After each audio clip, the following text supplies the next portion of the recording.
what's happening. Just decided to come on through. A lot to talk about. Um, where do I begin? I think I addressed this latest thing as I caught a video with Puffy, and I want to say he was on Instagram, and what's up, what's up? Puffy compared himself to Kobe. Glad you came through tonight. And it's hard for me to digest that one. It really is because he's got what's up, what's happening, how you doing? So much going on with uh Puffy and I mean, he compared himself to Kobe's situation. And I sat there and I watched that and I thought, really? If only, and I'm not making light of it, but if only you had one allegation or one situation, Puffy, maybe, but you got a ton of them. You're not getting out of this. Not like that. Now, I do think they'll probably find a way to get him out of the country or something. I could see that happening. But to put himself and say he's like Kobe, he, yeah, I see you, Zeke, and I see you got your Kobe logo. Yeah, funny, ironic that I'm leading off the show with this because you got the Kobe logo. And you must have like almost had telepathy that I was gonna start this off with because I was like speechless. I'm like, really? This is what they got for Puffy's defense? So 20 years ago, between the Lakers postseason, regular season ending and run, Kobe was flying back to Denver and, you know, but that was settled out of court. This ain't nothing like that. And, the more and more you hear from Puffy's situation, it's worse than R. Kelly's. It's way worse, and, you know, um, it's a lot of stuff that it's just not a good look, but you can't compare yourself to that situation.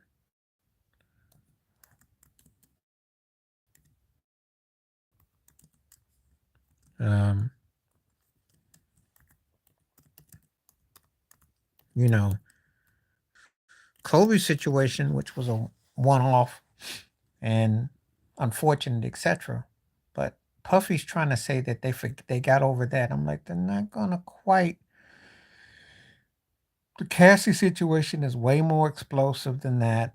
And there are other situations and other situations and other situations. Now, the question remains with Puffy will they unload all the corpses?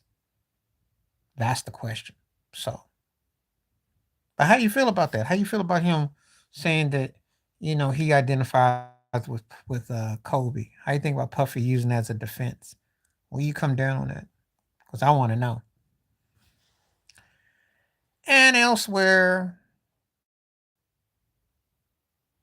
he wasn't innocent. He wasn't innocent. No, I read the Green Mile. I read the report. Um, he just went about it in a very. It wasn't innocent. Did he? Did he? Was it as extreme? That's debatable. But he wasn't innocent. Um, he treated her pretty low. The only thing that's what saved Kobe is that chick had dirty underwear. That's really what it came down to. If you must know, that was the because she were not for that because I remember that Colorado prosecutor, that beady-eyed, sharp-toothed turkey wanted to get Kobe bad. I remember. I remember. I'm not gonna sit there and say that he wasn't innocent. He was culpable, but his situation wasn't like Puffy's either. I mean, Puffy's is like enterprising on top of enterprising. He still is.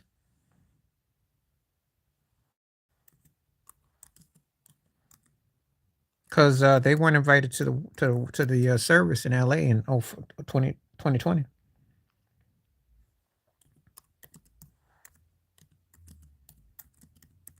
So that's a sad thing right there when you get down to that.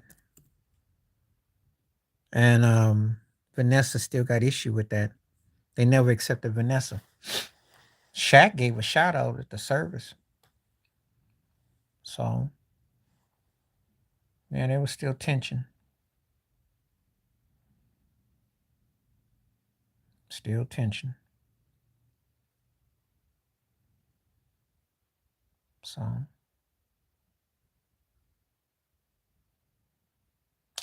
yeah.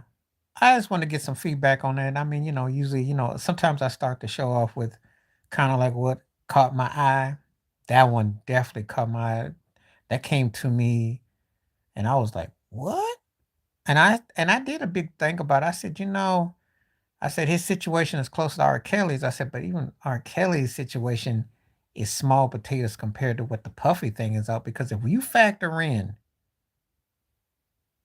both sex of sides of folks, Tupac, Biggie,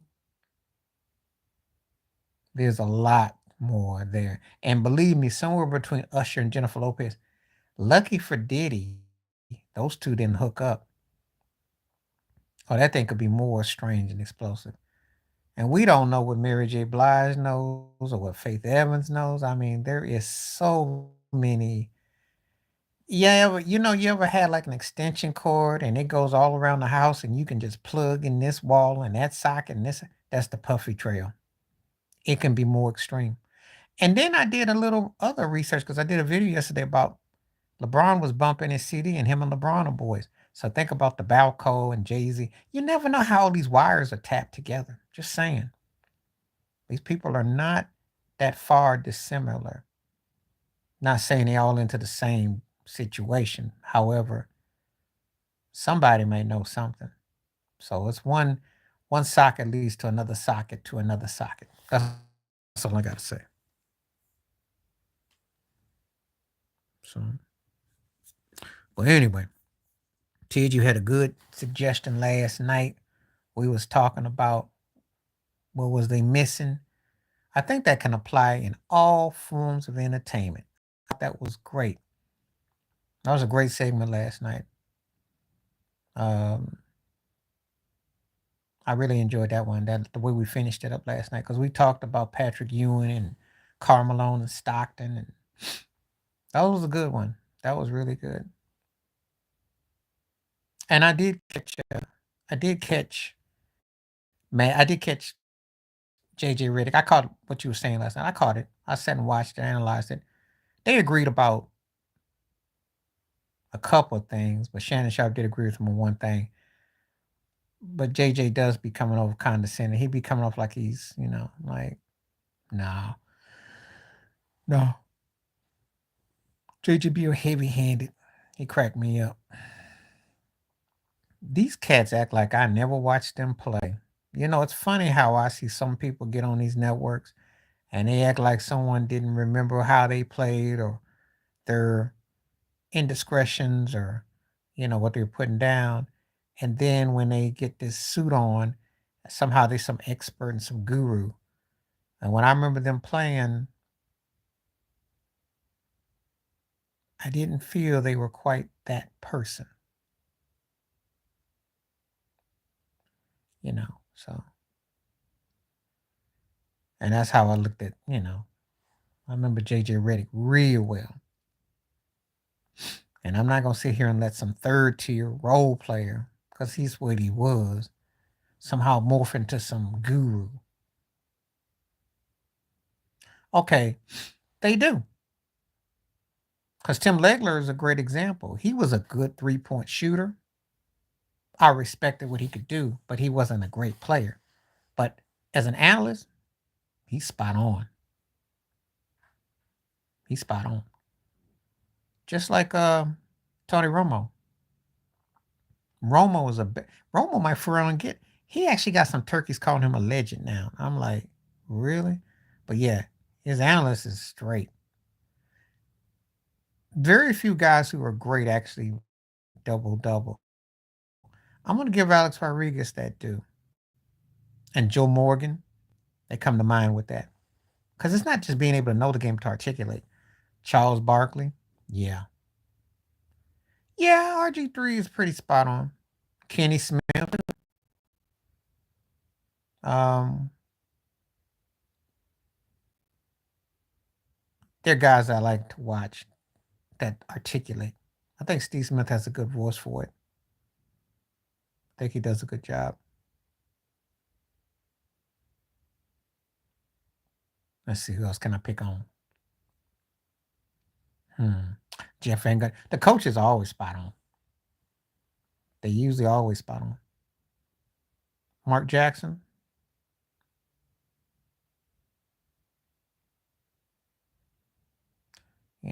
He always has spot ons.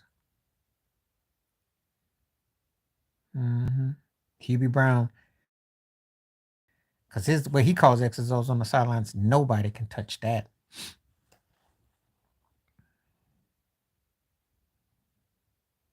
You know. Yeah. So it, but like I forgot who said it. They doing it. Rashid said it. They just doing it because they're trying to get a job because they can call it better than when they, you know. But so that's a good one. He make a better analyst than he does as a player. That's a good segment into his own self. He do. He do. I give you that. I watched Hubie Brown for years, and I just marvel at how he just makes it so coherent. And then he'll say, "Now that's how you get back in the game. That's what you do." I'm like, wow. He really has a way of just articulating and making it.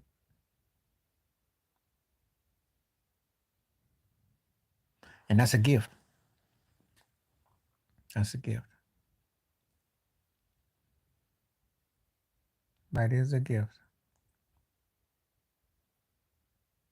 So there are some guys though I didn't like them as analysts at all. I did back in the day because he would talk about looking for like pivots and motion and movements. But because of the way it was, see, if I watched him 10, 15 years ago articulating, it made more sense. It wouldn't really fly today because everybody plays zone. So when you got zones and the way they play off the rock and then they make guys dribble inward, that's why it's harder today because of the way that they structured the league. But when you caught him back when, you're spot on. And I can appreciate what he's saying. I think why Romo connects so well today is because he benefited from a lot of the Romo was part of the flip of more quarterback friendly. So a lot of what he picks up on, he can articulate. And it does depend on which era you come in from how will you exit.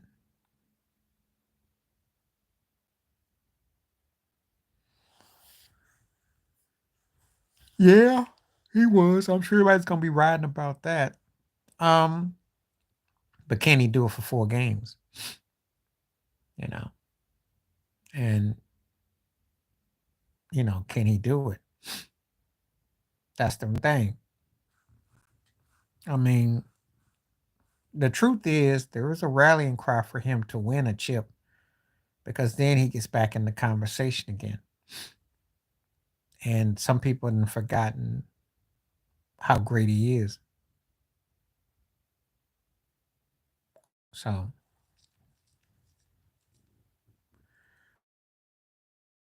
I've always said if he was to go crazy, and I say crazy, I'm talking about like doing a Pip or doing or Kobe or Command the Rock like Shaq or something, just going one of them I'm taking over mindsets, he could probably average about 35 to 40 easily. He just doesn't play like that because he's what we call um what's the word I want to use? Anal retentive politician. He's just like really linear. But if he ever was to like just go crazy where he wanted to go off, you know, you can't block his shots. He's his own defense because he shoots with that arch, he fades with his feet, and he lands in a certain way you just can't really fade him. He's the one that stops his own self though.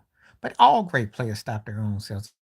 I'm not gonna just say him, but really in his case, it becomes down to how he lands, his cadence, his motion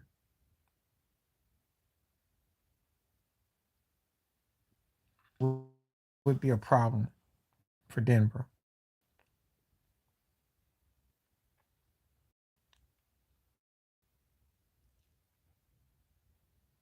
You know. Oh, there you go. He had his mindset. Karl Malone would be in trouble. That record would be gone. That would be gone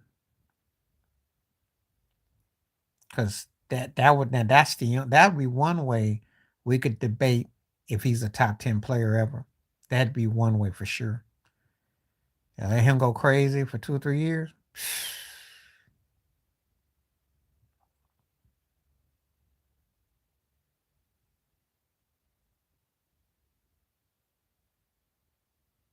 Because oh yeah, yeah, yeah, yeah.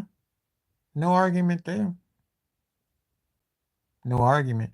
Because he'd be scoring more points and he would get more rebounds too. And he probably might get his a couple more assists. Well, he's got to play through this year, and he's probably got about, I'd say, 2 to 3 more tops. So if he can stay healthy, because I don't know if he's gonna want to wing it past 38. I give him 2 or 3 more. He'll still be balling, but what kind of player will he be? And can he take another injury? You know, he got to put all that in consideration.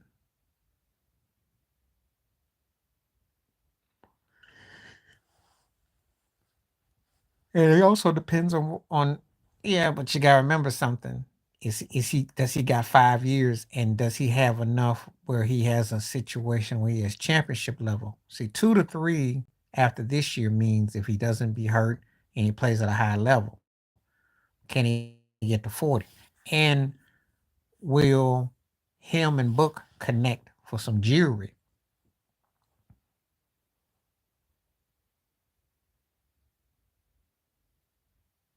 So,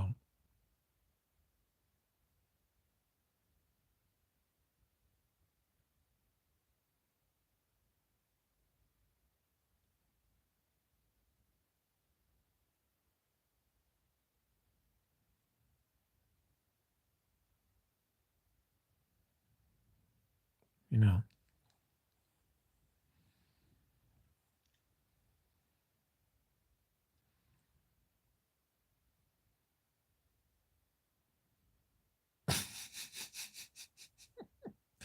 ain't nobody gonna put up with that. He'll be 47 will be more like 42. I give him probably about 2 to 3 more years. I don't see more than that. They will definitely bring out the steroids if he's playing past 40, 41. I don't see it. The reason why I don't see it is because um, the Lakers aren't that deep of talent. They're excited because they're a few games over 500. No one is going to spend that kind of money on a 40-year-old. It ain't happening. It ain't happening. I give him 23. I'd say about 41, 42. I think he'd just be saying stuff to be saying stuff because I don't think he's got more than 2 to 3 tops. And I'd give him probably 1 or 2 more of kind of like this before the wheels really come off. But I don't think you really want to take that chance.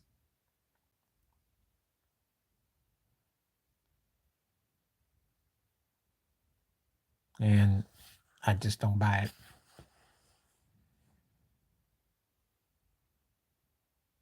So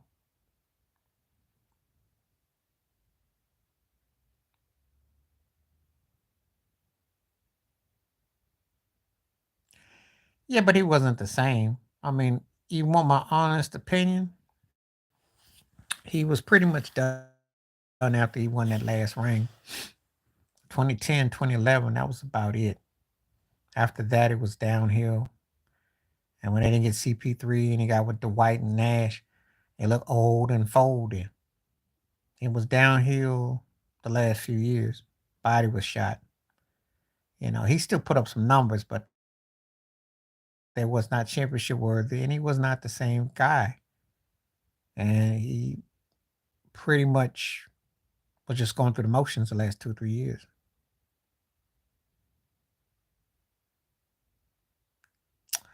I think his underrated skill is that he can fundamentally connect with the superstar, with the scrub, and then the unknown. He has an uncanny ability.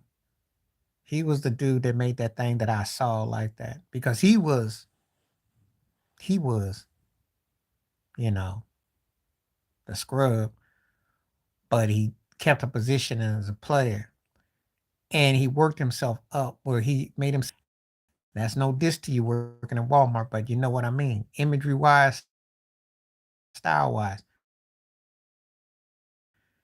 And he reinvented himself and he had it's a unique style. And it's, you know,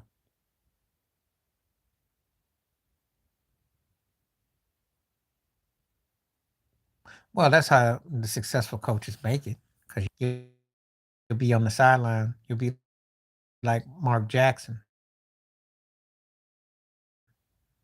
to answer your question. If you don't connect, you'll be like Mark Jackson. So you got to connect. Um, he has a team camaraderie vibe about him, and people would like her.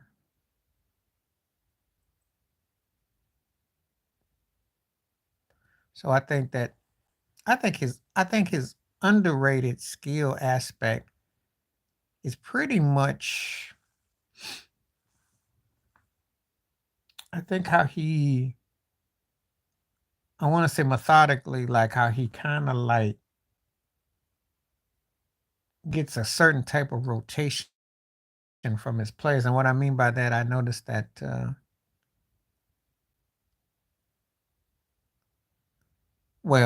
let me address those two. He really didn't know how to deal with Steph at first, and then once he saw that that was part of Steph's routine, that kind of worked in. Kerr likes fire. He got slapped with Jordan, and he dealt with fire with Rob and all that. So he understands that to an that with that. Clay's mad because Clay is going. Eagle took a hit. Eagle took a hit because he's not the same guy, and he feels that Curry's pointing him out. But Clay is the kind of guy that he needs that coding, and he needs to get soothed. And I understand why he's mad. His ego and his pride and taking a beating. But I get tired of him walking around with fours in his fingers. I said, yeah, you got 4 rings. But Charles Barkley was right about you, man. You had 2 bad time surgeries. You're not the dude you were. And you a woulda, coulda, shoulda. I'll give you that. You know, should have been uh Clay's one of those guys that to me you wonder what would have been like he had his own team, you know. But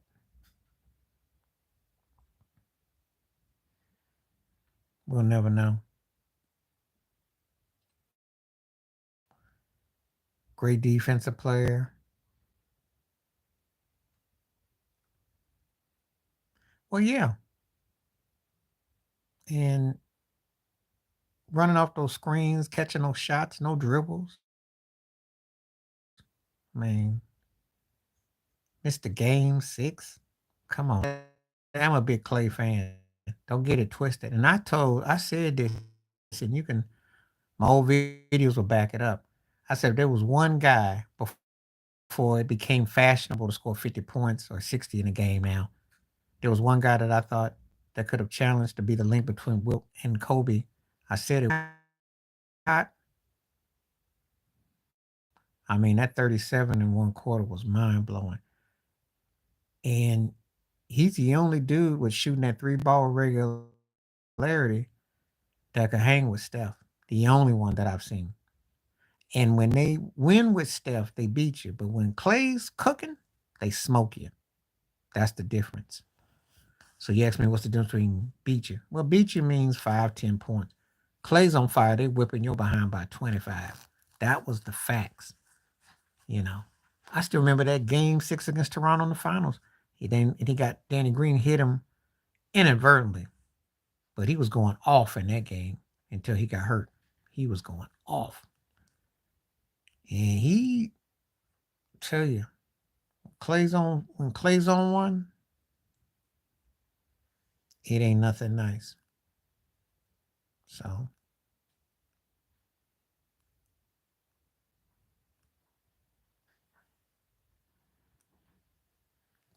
just saying.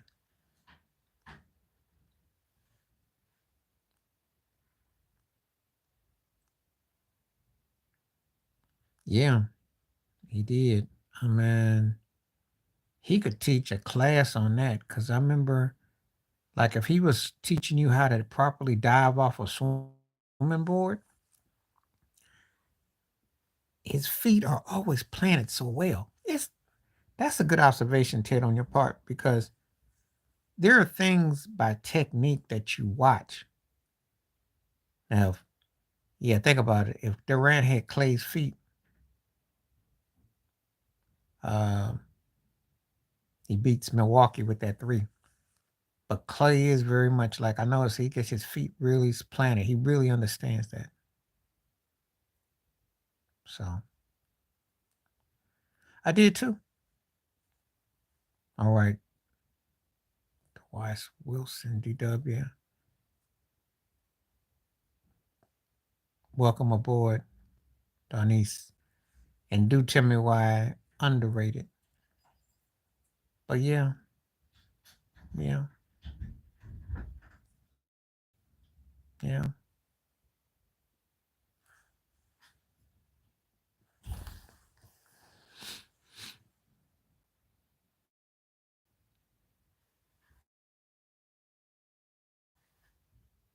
yeah. Oh, he is dangerous off ball screens. That's true. Yeah, just live. Yeah, I got you. Dang.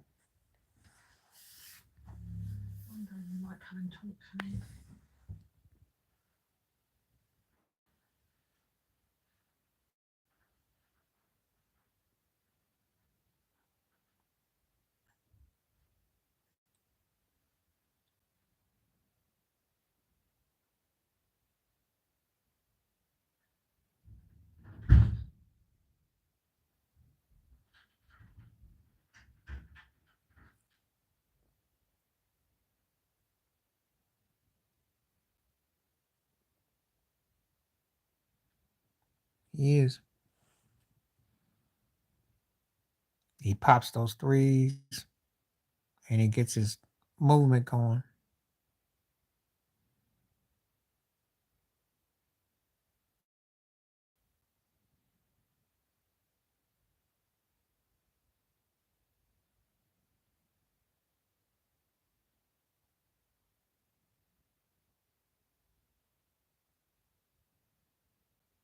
I don't know what you're talking about the Denise. I mean, reading that. Jamal, What do you want me to say? Jamal, I don't know what he's going on and babbling about. They emulate what they see. It's stagnant. What do you want? What does he want it to be said?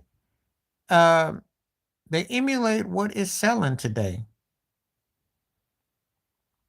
You know,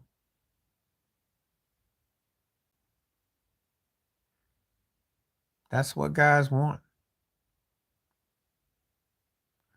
I know what you're trying to say, Tony. Well, who are you talking about? Because we're talking about me and Ted had a conversation already, and you're up here talking about somebody completely different. And I don't understand where you're going at with it. I am a basketball fan. We were having an AB conversation, and you didn't even introduce yourself. Please tell me where you're coming from, who you are. Okay, I will.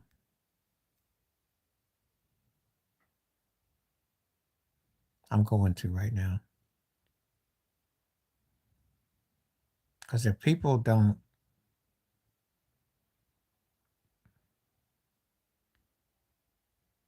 thank you, appreciate that, Ted. Yeah, I have a problem when people don't introduce themselves. They just jump in. They don't tell me, where they're from. They don't state what their opinions are. And if you're gonna come on, please introduce who you are. Tell me where you're coming from. I appreciate anybody that comes to the channel, but we gotta have some cohesion. I don't want anyone just saying meaningless stuff. You know, it's not fair. As I welcome cohesion. But anyway, back to what we're talking about. I don't really get what Jamal is coming from with that because they emulate what they see. They emulate what's going on. Um,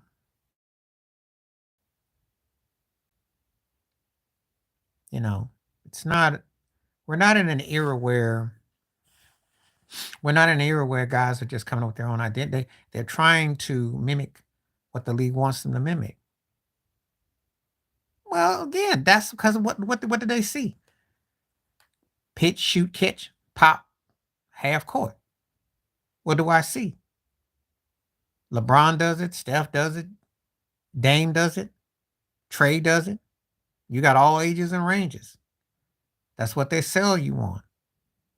They're not fundamentally putting a rock past, you're not getting Stockton Malone, okay? You're not getting that. If you ain't got outside J, you're not getting no run. You can't bust them corners, top of the key, shoot top, you're not getting no run. Obviously, if you can dunk and go to the hole, but they're teaching more of logo threes than they're teaching you to Giannis on somebody. Let's just keep it 100. Last time you seen somebody with a sick finger roll, you know. So,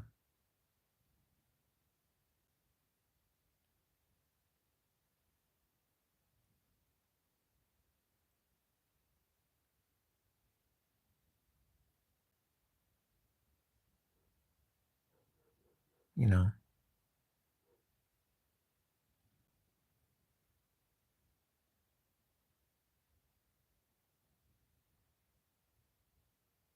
no, he wouldn't. Because the problem with him is that he had opportunity when he did play. He was geared towards his style. He had outside J. You know, he didn't have identity. He didn't really get his motor going. They had opportunities for him. Now he averaged that, and what came to find out when he got to the NBA, he wasn't a top tier dude. Cats bust him up. I know he was on Dream Team and all that other stuff, you know, but he wasn't that dude. He wasn't that dude. He wasn't better than Kevin Love was in Minnesota. They both started in Minnesota. And if you ask me who was the better player, it was Kevin Love. His Minnesota career was better. Nobody was going to bring Leitner in to be a sidekick. or third wheel. No, he got exposed in the NBA.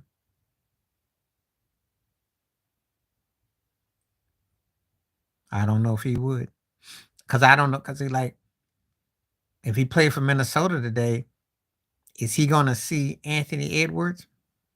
Is he seeing Cat? And he even seen Gobert. Think about it. Where would he be?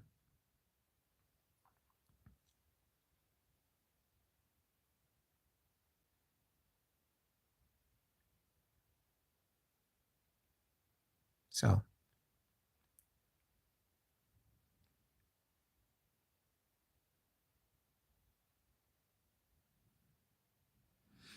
but I'm glad you. It's funny you mentioned him.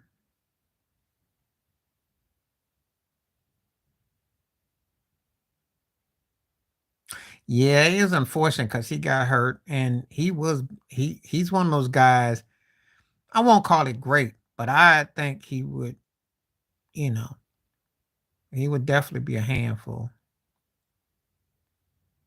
He'd definitely be a handful. I give you that because Danny was nice. Danny was nice.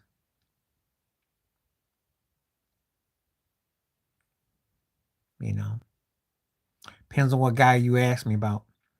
The way I remembered him. Nah, he'd have been what he would have been. Probably would have been more of a specialist than he was. That's what he did in Philly and Seattle.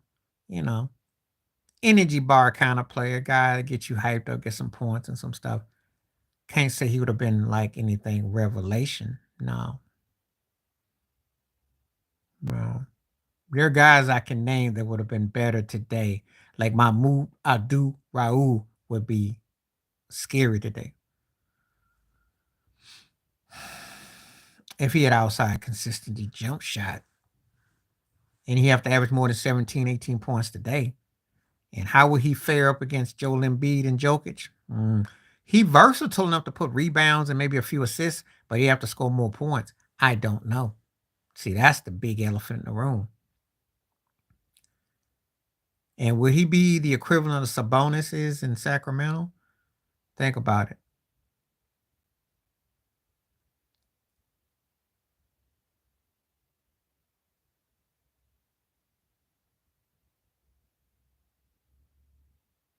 If he had outside jump shot, he'd have to score a few more buckets.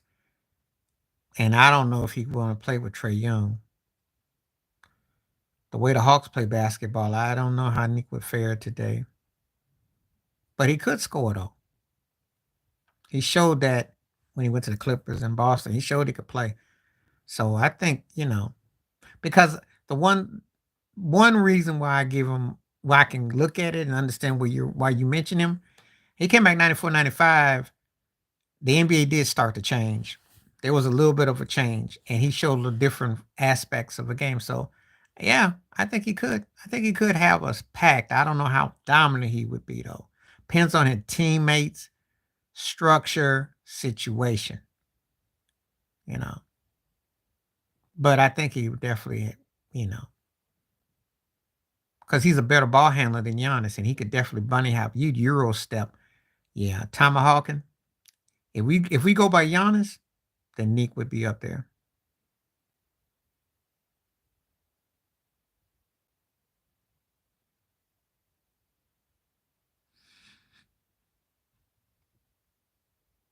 So if I use that as my criteria,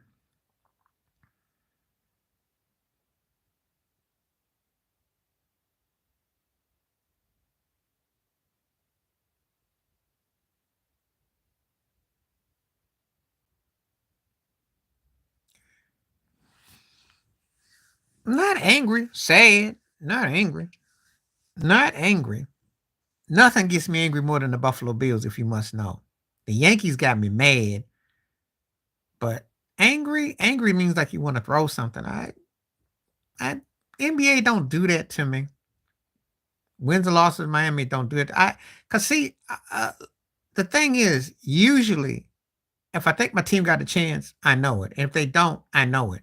So, I was upset with the Heat against Dallas. I when they got me mad about how they did Dirk and woke him up. The Michigan losses didn't ruffle me. The Carolina one was tough because I had a financial incentive, but I got over it. But I was, you know, they figured a way to lose, and that's why I thought. I thought, man, y'all just found a way to lose. The only that 2004, oh 04, oh 04. That's it. Oh 04. The World Series losses didn't get me down because that was tough to lose to Arizona, but Arizona played tough enough in that series, and then the way they lost to the Marlins with Willis and Burkett, I didn't really. But that '04, the way they lost with that loaded lineup and to be up 3-0, and that's the only time that's ever happened, that was tough to take because I had to hear from Boston Red Sox fans. That was tough to take, if you must know.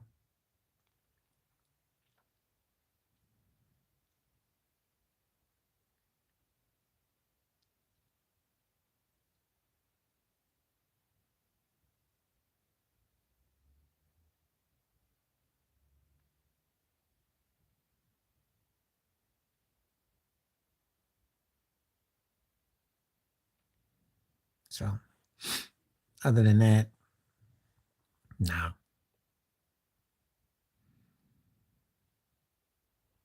I thought '04 was the one that got me mad.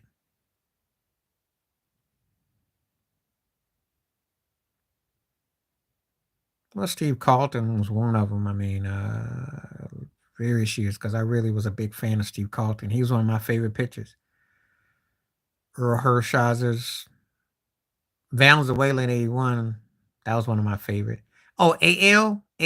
Oh, Mark the Bird Fidrich, '76. Ron Guidry, '78. Those two. Clemens, multiple ones. Pedro.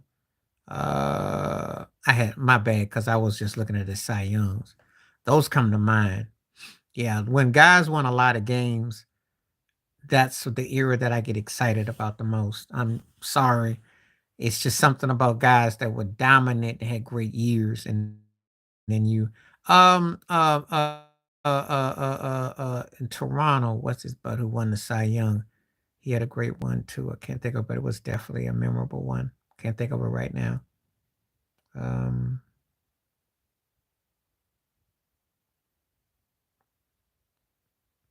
let's see.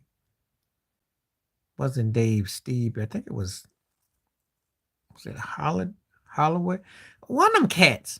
Wasn't Dave Steve though. But that was very memorable, you know.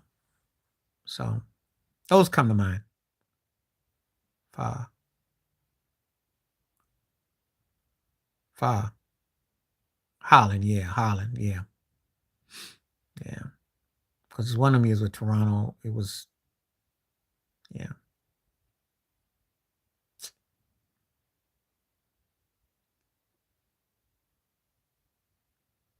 But that comes to mind.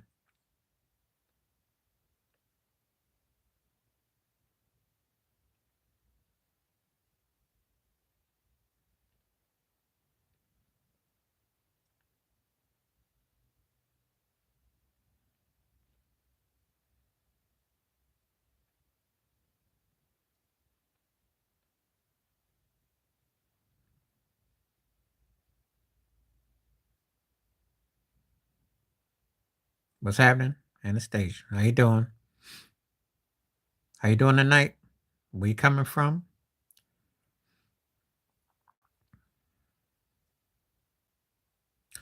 I'm doing okay. Staying warm. I guess it's what late winter, early getting near spring. Not quite there yet. Depends on where you're coming from. So, but how are you and where are you coming from? And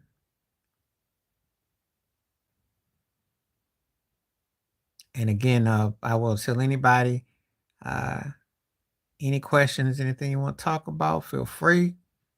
We just talking about baseball right now. We come about okay from Georgia. Okay, Country of Georgia. Okay. America originally, spending time in England, but America originally, spending time in England though.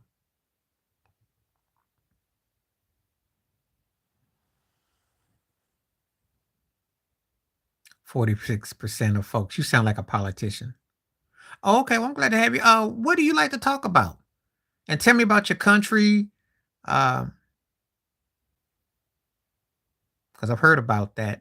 Um, do feel free, and also what topic you like to talk about. We talk about music, we talk about movies, we talk about sports, we talk about whatever. I'm just trying to figure out. Ted said 40% of folks sound like a politician. But what do you like to talk about? Because you know one thing about it, we cover a wide range of topics. We have different segments. Uh, we started off the show talking about Puffy and he comparing himself to Kobe. And I know Nikki Haley's pulled out the election, suspended election. What's up? What's up? But whatever you want to talk about, we got people here who will cover it, know something about it, debate it, chop it up. So feel free. There's only a handful of lives that I scroll. Most of the time, I know the people that I'm going to check out. Um, I don't do a whole lot because I mainly be on my own, but I do check out sometimes. It depends on what the conversation's about. So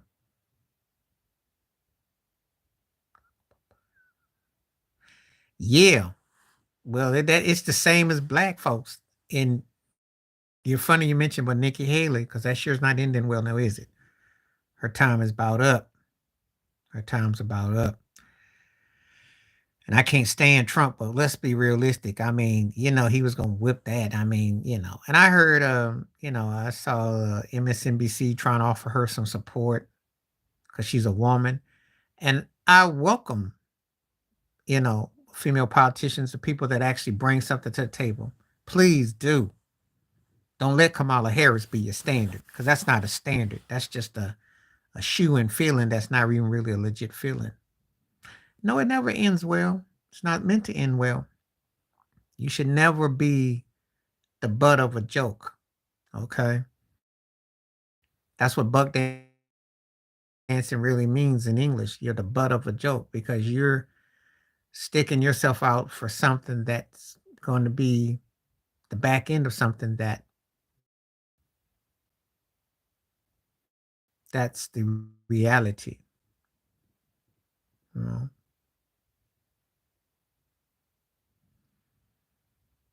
We talk about it all the time. If Anastasia's still here, I talk about Jennifer Lopez. I talk about a lot of these entertainers, Fat Joe, people that I think that are trying to be, they're culture bandits. They're using black culture or they use wherever, and they get this pass. And then when they're done, they white fire themselves. They white out. So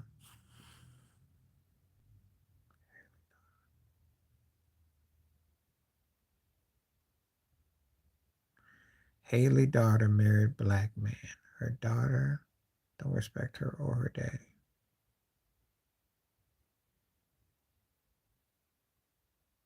Okay.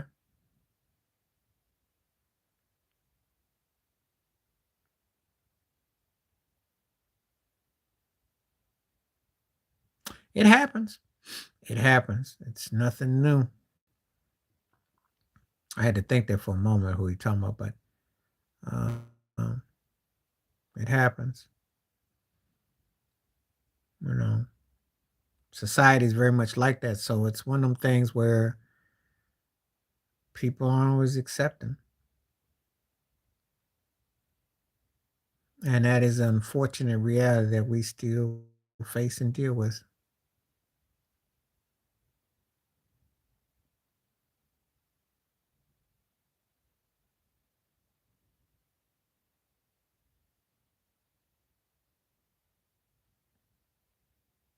So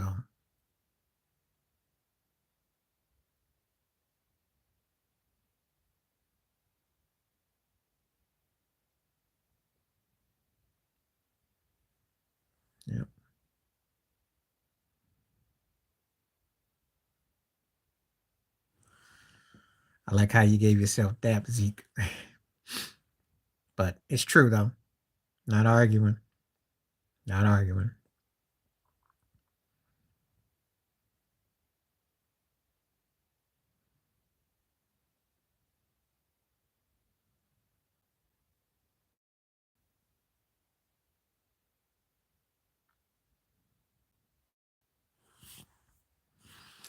It's gonna be a very unforgiving, hateful world. So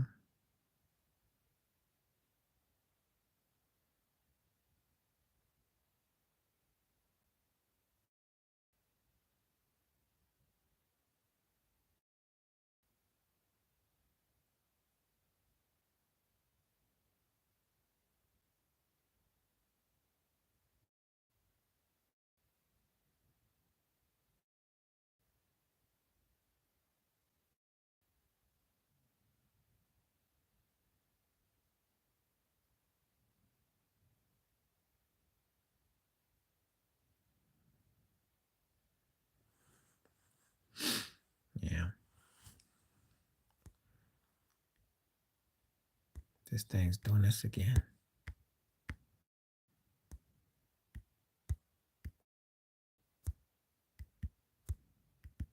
I'm not seeing stuff. I gotta.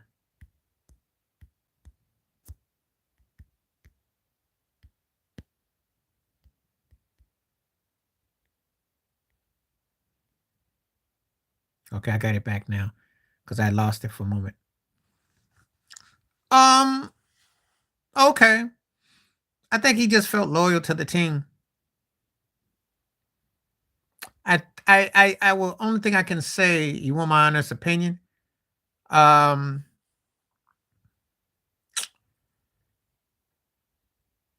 He probably felt since he won him a ring, he'd be chasing what exactly? And let's be realistic. He's a big fish in a small pond in Tampa Bay.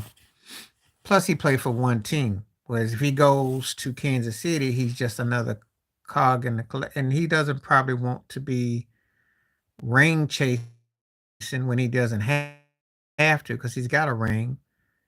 Got a Hall of Fame resume, stays where he's at. The division is not that hard.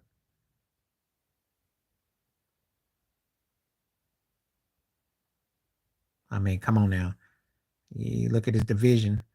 He got a chance to come out of that division. So only from that perspective. But having said that, don't act like it wasn't tempting though.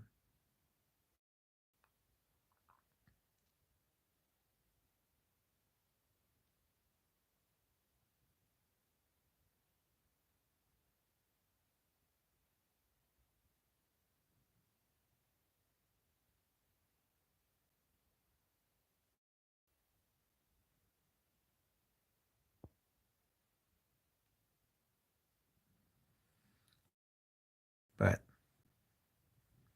you know, I can't be mad at him. Can't be mad at him. I mean, he's been in the league for a gang load now, so it's not like he just pack up and move. You know, if he needed a ring, you know, he's one of them. Hopkins is one of them. Diggs is one of them. Um, Tyreek is one of them. You know, I know you want me to ask about C.D. Lamb. Lamb is legit. It's just that I don't, and Jefferson is one of them too. I just don't think Dak knows how to connect him properly because I think C.D. Lamb is nice. They just not connecting. Some of that's the coaching. For Cleveland always stays with nice receivers. They just get burned out with them whack quarterbacks. That's what kills them off.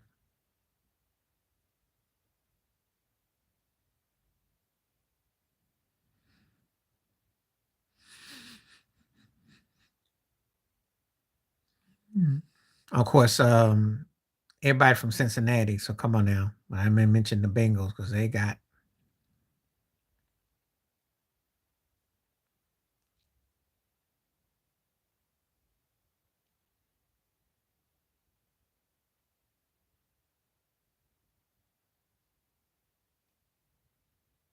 So yeah, but that's my thoughts and takes about that. Why Mike Evans did that, and yeah, I like old boy from Cincinnati. A few of them. Hmm.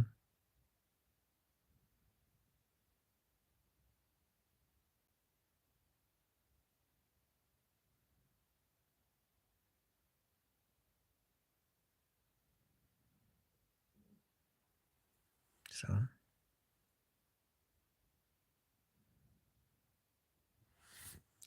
since I can't understand why this thing ain't flowing.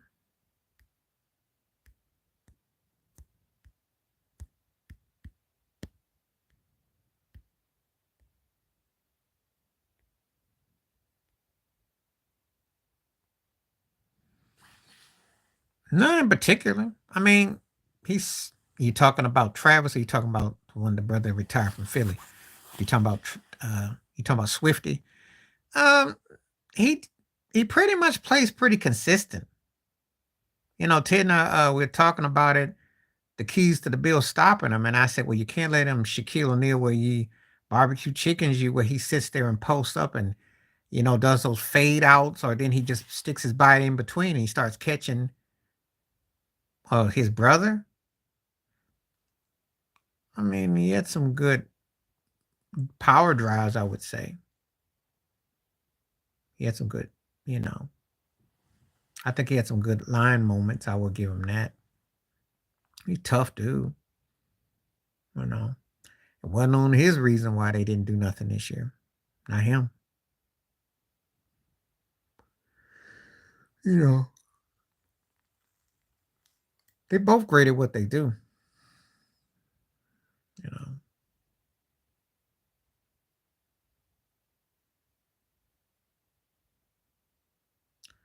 I mean, to both get rings and be both vibrant parts of the team says a lot.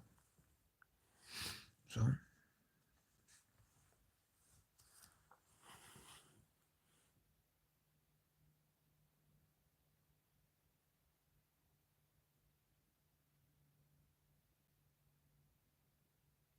I don't really touch that because I don't like to think of nobody like that. So I have to I have to refrain from that kind of question because I think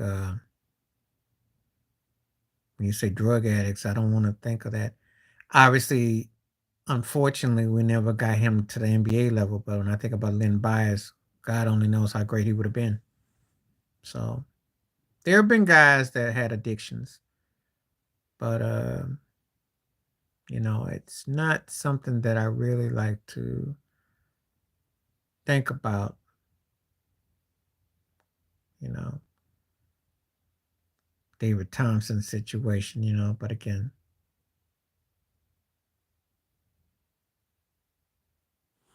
because it's a dark chapter.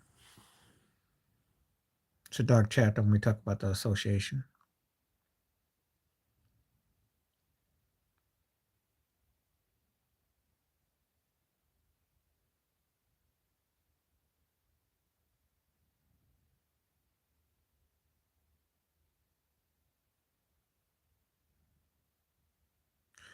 He had moments. I don't know how great he was. He had moments. Could have been really good.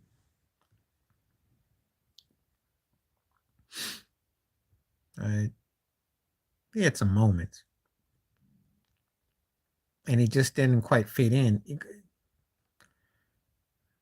Cause see, when you going on about he was strong and big and everything, but I like for instance, was he gonna be like Zion Williamson? I don't quite think so. Strong and athletic, big lefty, but I don't know if he would have been a guy that you would have put, you know.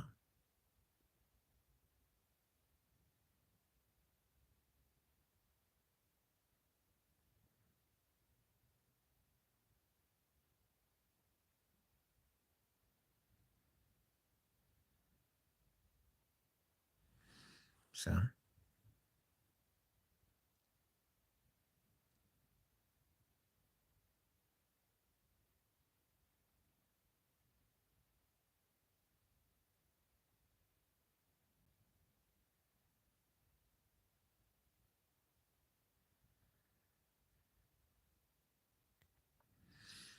Yeah. I didn't feel that way about Rodney Rogers. I thought he was, you know, pretty good, but I wasn't blown away by him, no. Not like that. Strong, athletic cat, but I never quite saw him next level, though.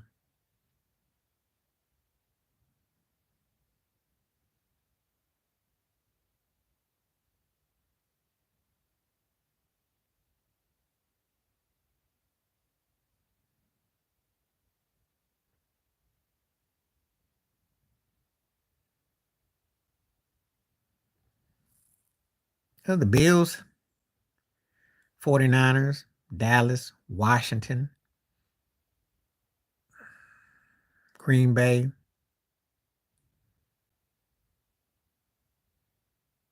Atlanta.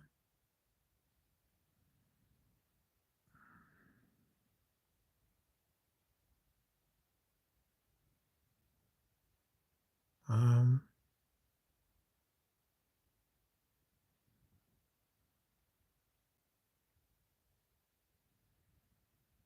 that's the teams I come up with.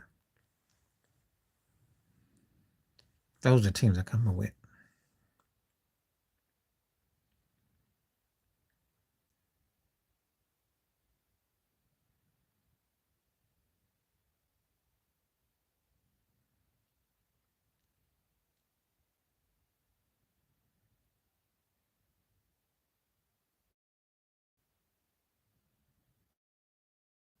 Most of the teams back then that won the Super Bowl, I would pretty much say, or participated because Pittsburgh had one too. They didn't win, but but by and large, that era, oh, Dion, come on now. Everything started with Dion. Dion was the guy, and then and then I could say uh, Woodson, and I could say Rod, and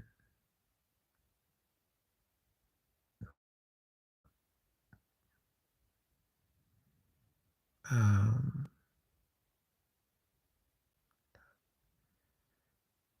Ty Law.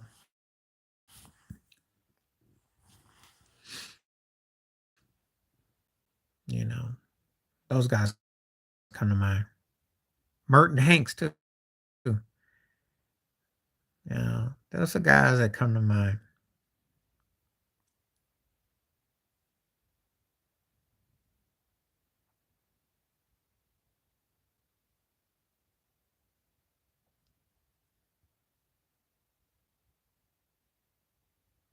Very defensive. Oh, Bruce Smith, Reggie White. Uh, um, if you're talking about on the line, Charles Haley, um, Warren Sapp, you know,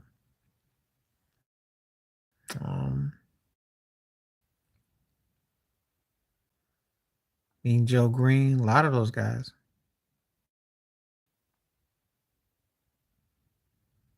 A lot of those guys.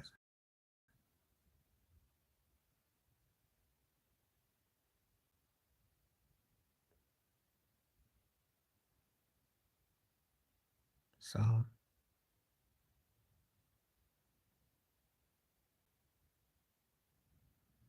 mhm.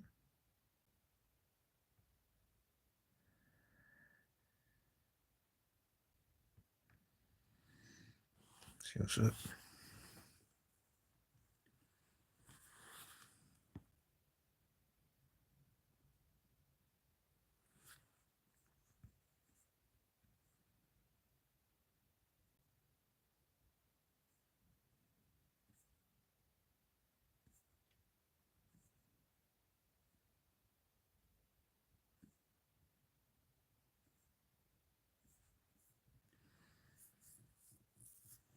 Oh God.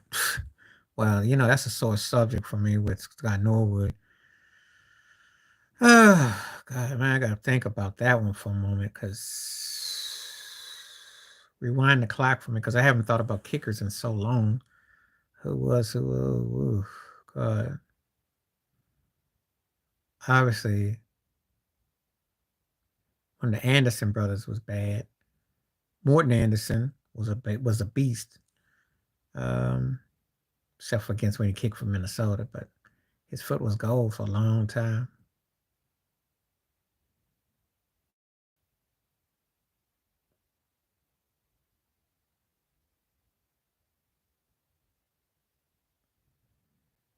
Yeah.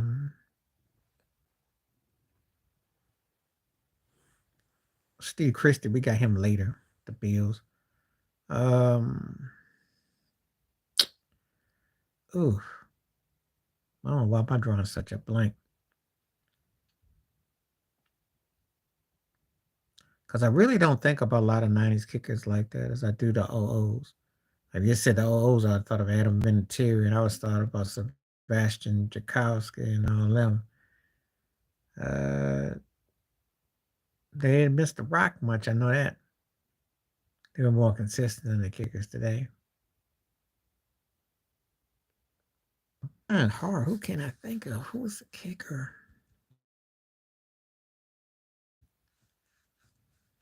Okay, my brain goes blank. But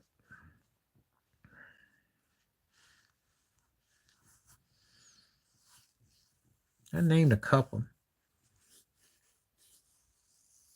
Oh, old boy for Denver. Well, I can't think of his name now because he kicked a longer field at that time. See, that's funny. It's funny now when you talk about kickers nowadays, they kick long range, they can't kick short. Go figure. It's kind of like in the NBA. They can shoot threes, they can't shoot 12-foot shots. Go figure. Well, old boy for Denver, he had a foot on him. I can't think of his name right now. He tied Tom Denton hip. He could kick. That was a big thing. Now it ain't nothing. Guys kick 50, 60 yards ain't no thing. It was a big deal if you could do it 30 years ago.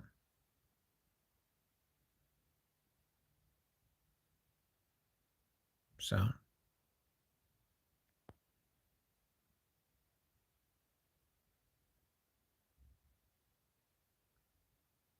so,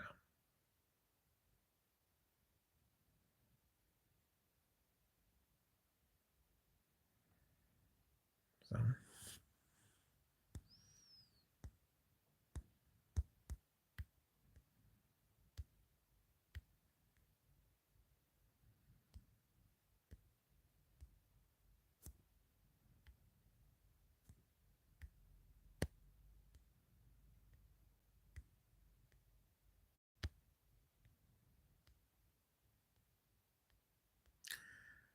Something is like a delay. I'm not getting everything on the feed, but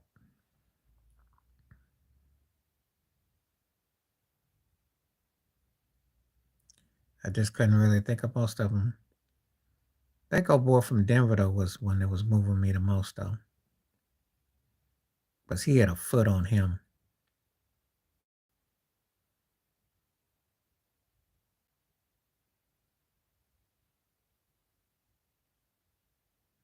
Yeah.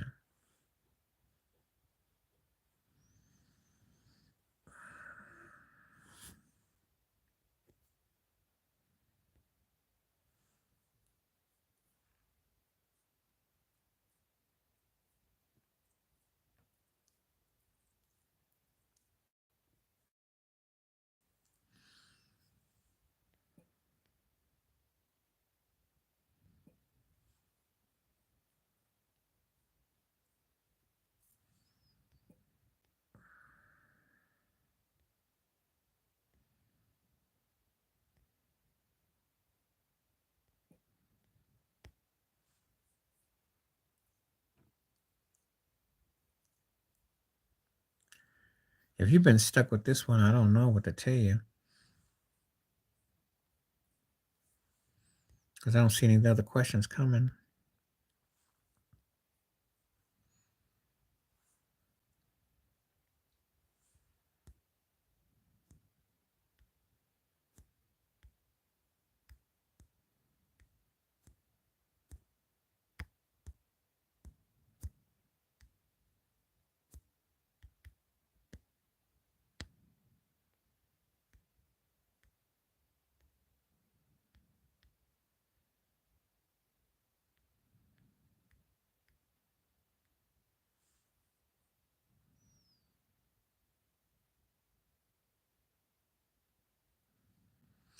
I don't know what to say. I'm gonna give it because if it's gonna be, I not get any questions. Okay, how you doing? How you doing tonight? And where you coming from? And what is your question? I do slow.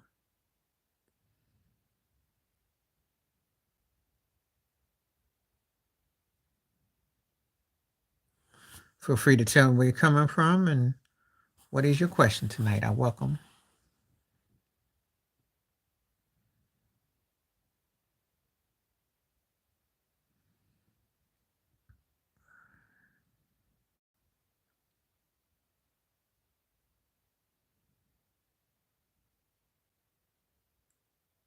Polska.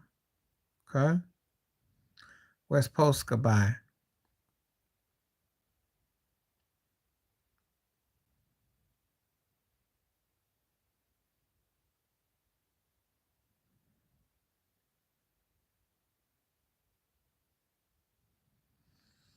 Yeah. You have a question tonight? Just curious.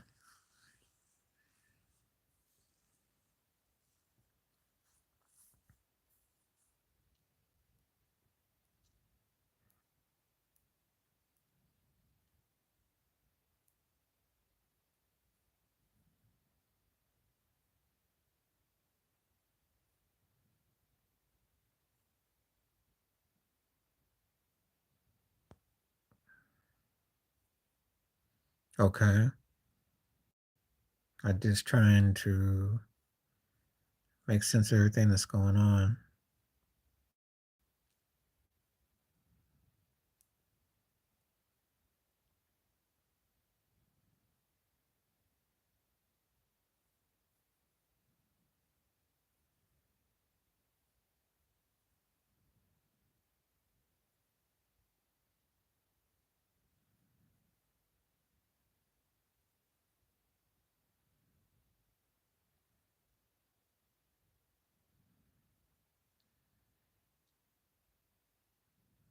All right, what's up? I don't know why we keep losing track. I don't know if there's something with the screen or the I don't know what's going on. Questions kind of stop flowing in, and I don't know.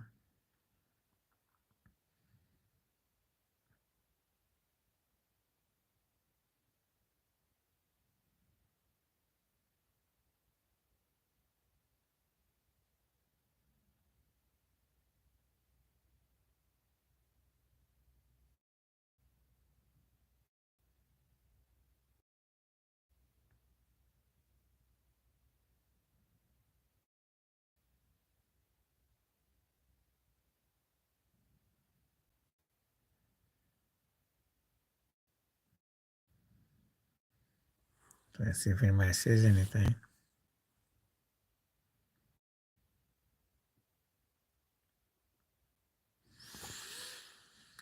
Yeah, I can make that case.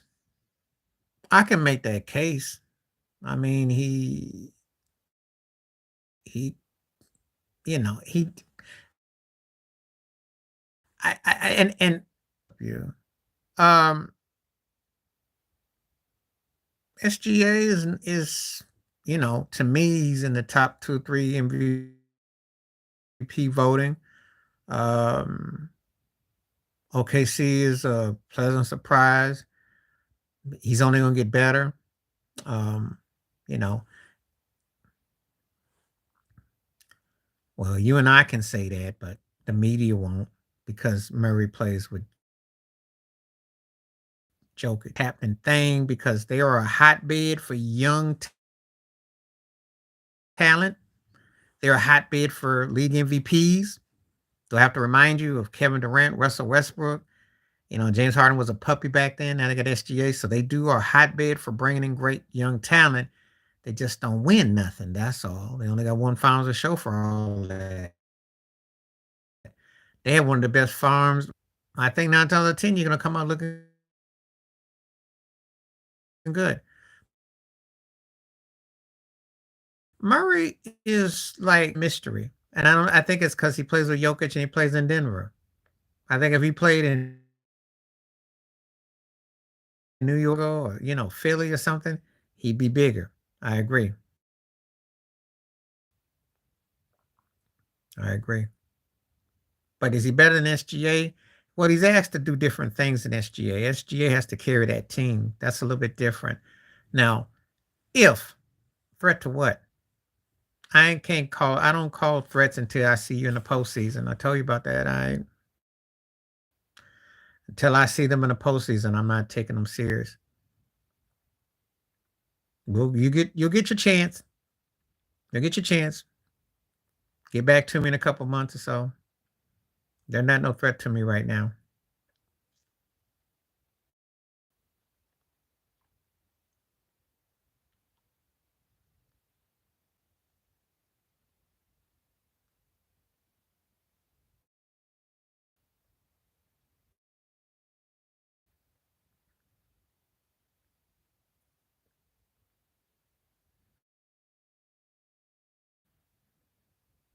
You know, I want to see it come money time. I don't want to talk time. I want to see money time. Do it, so make it happen. You know, I know that people say that, but I want to see it happen. Yeah, Kawhi doesn't have anything to prove, but which sport?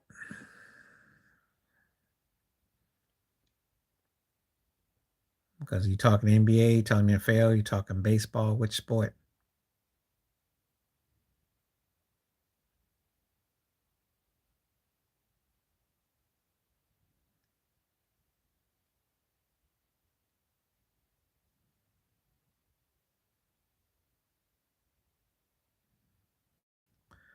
Well, baseball, Bruce Bochy right now. I mean, he's the dude right now, pretty much. And um,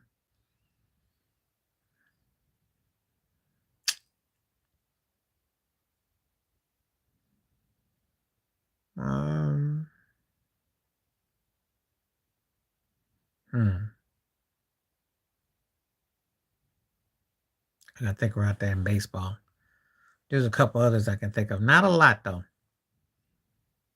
Like Baltimore Orioles manager right now. I like what I'm seeing with you know, a few managers. NFL, that's Andy Reid, really. You said right now, you say all the time. Andy Reid right now. I give Campbell his due in Detroit.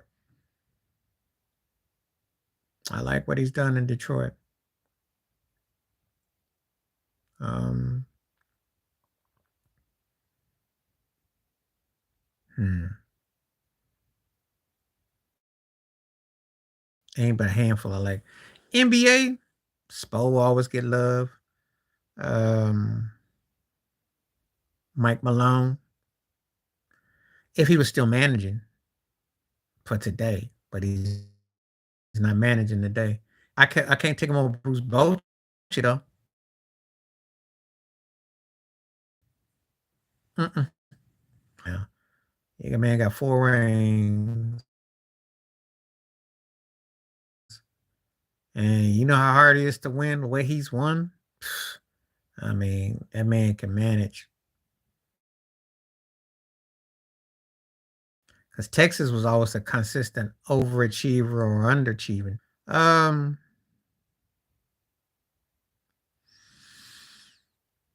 Mike Malone, Spo.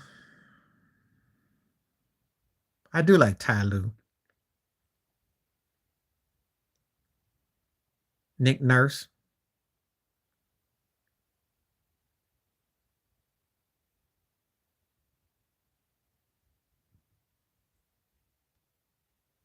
Um,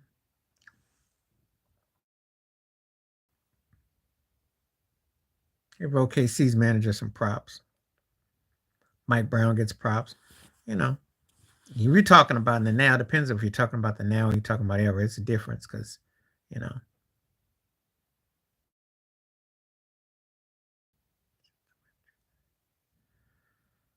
well, everybody's going to say the Dodgers, yo. They got Shohei Ohtani. They should be the top pick most years because they got stacked pile of talent. But I think in the National League, I start with the Dodgers. Keep your eye on Atlanta. Milwaukee. And let me see what else got I pick over the National League.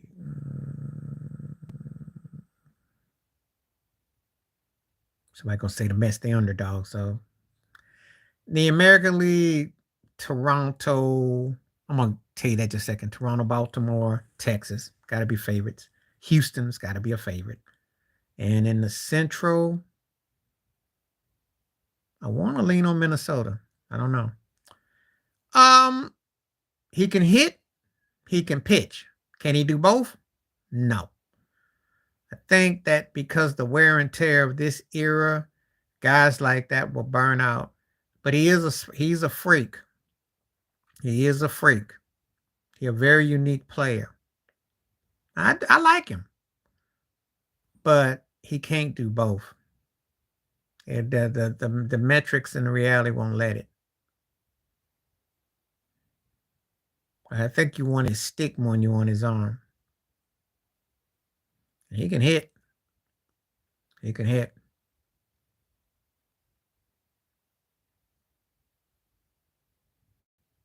So he a legit hitter. And if he leads that team to something, they'll be slurping him. Rivera, of course. And then Goose Gossage, Kent Colvey, Lee Smith, Bruce Sutter. Those guys come to mind. Schmaltz was nice too with Atlanta, quiet jiving, because he definitely converted nicely.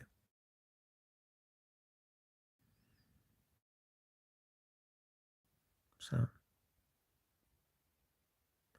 and Jesse Orosco.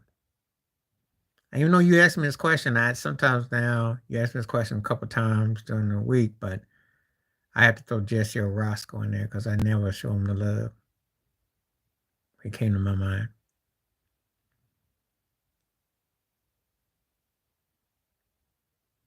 But yeah, I like Ohtani. I just don't think he can do both though. I think he's very talented though. Hey, look, if you can pitch and you can hit like that, he's a very talented cat. I just don't think he can pull it off without his body giving out on him because they're gonna need him.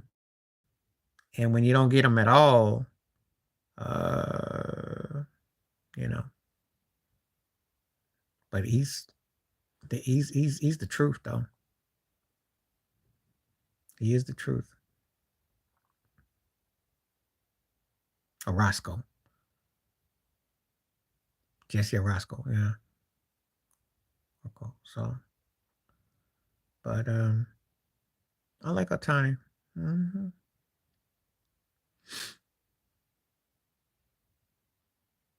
It's just him and Trout didn't do nothing. That's all. Yeah, he did. Well, pitchers can last longer, especially if you don't overthrow your arm out. If you don't give your arm out, Chapman won't live it to make it to 46 though. He throw too hard, and he's already pretty much seen like they teeing off on him already, so he won't make it that long. But yeah, as a starter, yeah, he was nice.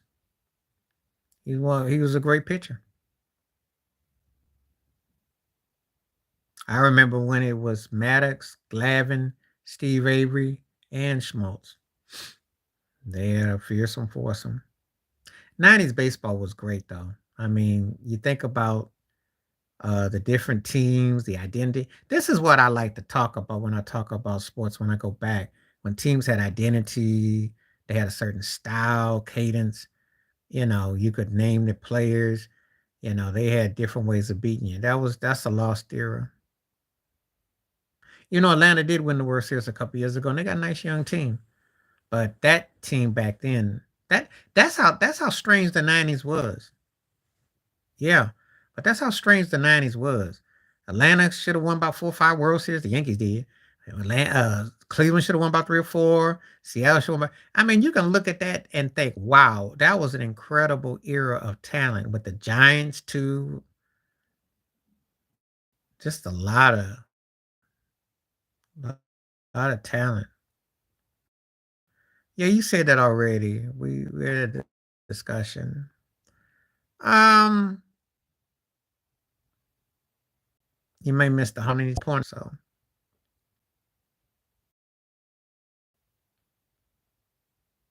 but there were people associated with teams that did. Jason Giambi got busted.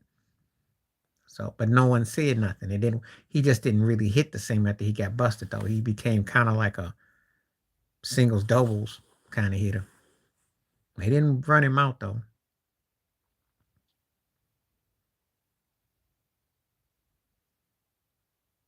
I think baseball would need to do that now, but the problem is you don't have any Bryce Harper and maybe to an extent Trout, but who's polarizing their plays today?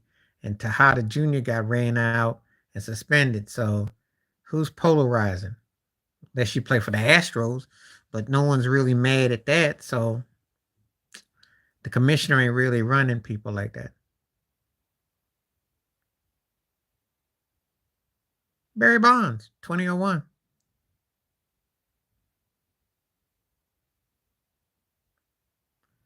Because, I mean, that was mind blowing and in zone. Obviously, McGuire and Sosa that year was incredible. That was incredible. Okay, you mentioned Greg Vaughn, and that's a name I ain't heard in years. I could say Cecil Fielder in 1990 because when he hit 50 home runs, that was a big freaking deal. George Foster in 77 runs, I was like, whoa. And so,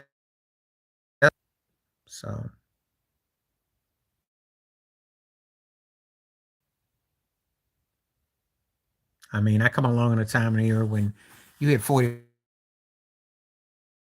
45 home runs, they were like gonna build a shrine to you. So, yeah. Um,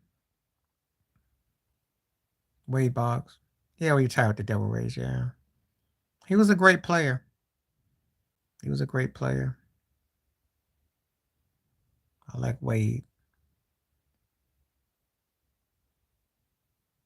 Uh,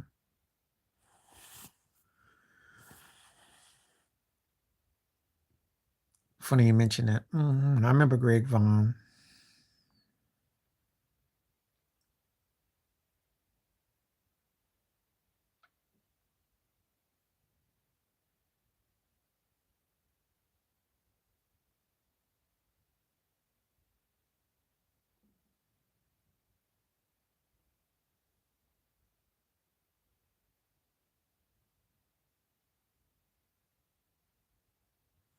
Yeah, I used to like Boggs. Boggs could hit. Barry Bonds against the Angels. That ball never came back down in that World Series. I don't know where that ball went. Conseco 89 against Toronto. Shot down left field. That ball, those guys. McGuire hit a tank. Willie Stargell, I seen hit a long one back in the day. Willie McCovey hit a long one back in the day. I seen guys tee off. Bonds hit that home run in Yankee Stadium. That was like, woo. On video, I saw a Josh Gibson home run, I swear. Reggie's went upper deck. Yeah, okay. So if we go back in the All Star game, yeah, that shot was at the top of Tiger Stadium. That was a shot. Harmon Killebrew did one back in the day, which was Mike Schmidt hit a long one. Yeah, yeah. Yeah, that I remember get that night. That ball went to the moon. And I never saw it come down. It was mind blowing.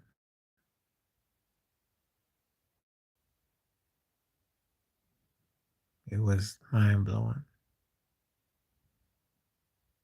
And he just was in tune. That's all. He just was in tune. See, people talk steroids and stuff. The guy was in tune for a long time, like mentally. Like he just, you know, and pitchers, he hit the strike zone. Like he really knew the zones. That's how you know he was authentic. I can't begin to say it enough how authentic he was because Elbows. If you know about elbows, chin area, his home runs, he did. He did. He was strong. Like he hit him dead center. He was strong. He whipped up him like he was a sword fighter. And he did that when he was a kid. It wasn't because he remember when he came out as a rookie of the year. People forget. Guy could always hit. Flat out could hit. Griffey Jr. hit some shots too. Especially in the Kingdom.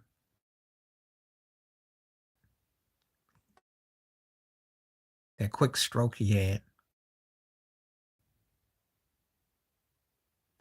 I seen Andre Dawson tag a nice long home run off of Nolan Ryan back in the day. There were guys that could tag you. But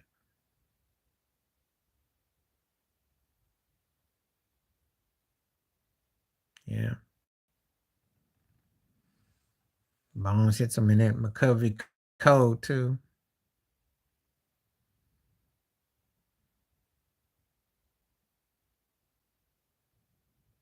Yep.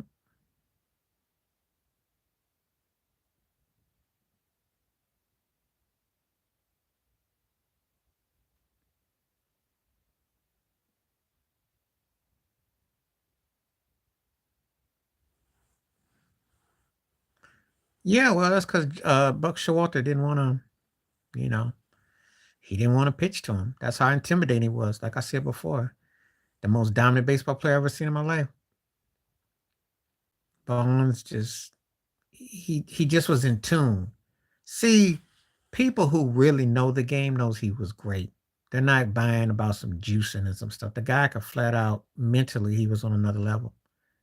You know, I go on record and I say this from time to time again. He was better at his sport than almost anybody in any other sport. No one else will say that. I will say that. He was better at his sport than anybody else was at their sport because individually he changed the game. Mentally, he was in tune to what quarterback when he called Omaha and read the defenses. He was reading the pitchers. He was reading when they would line up behind. They changed the rules because of him.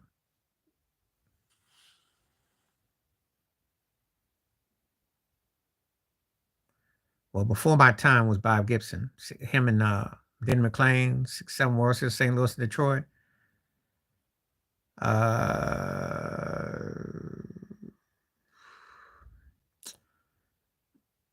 I want to say Ron Guidry for me in the 78 World Series, especially when they're back in Yankee Stadium.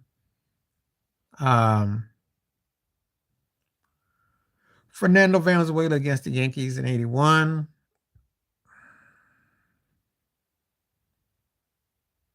Satchel Paige didn't start no World Series, though.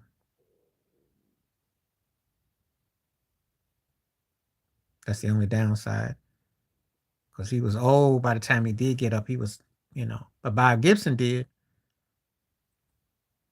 Mm, um,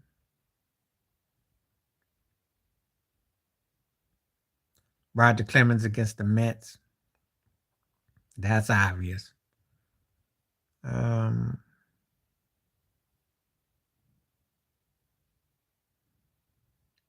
hmm. They stood one of them World Series, as I want to say. Can't think of it right now, but Stu had a moment or two in there. Mitch Hamburger, the burger, Barmerger with the Giants. Remember he pitched. He pitched like the last two games, so they won that series. That might be the best moment ever. Yeah, yeah. He was. We don't even know how old he really was.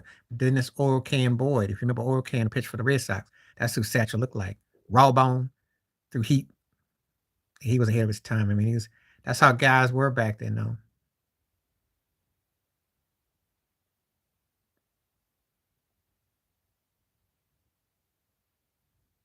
You know,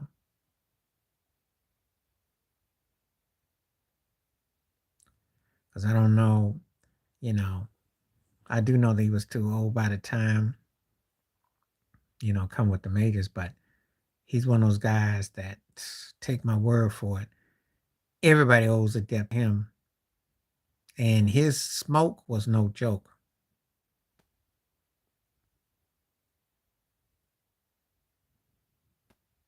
Well, baseball, they think they can still do it. I remember when Mike Schmidt retired in the middle of the season, and he knew he had done enough. And some of these guys still think that you get out there, we see it. Nobody want to be like Willie Mays was with the Mets, or guys still trying to that they still can do it because the money's greener, and they think, okay, well, I'm gonna show them one more time. It's better to go out where people don't see you falling and stumbling than to go out there and stumble and fall and then just look like you don't belong, because then it's just not good. So,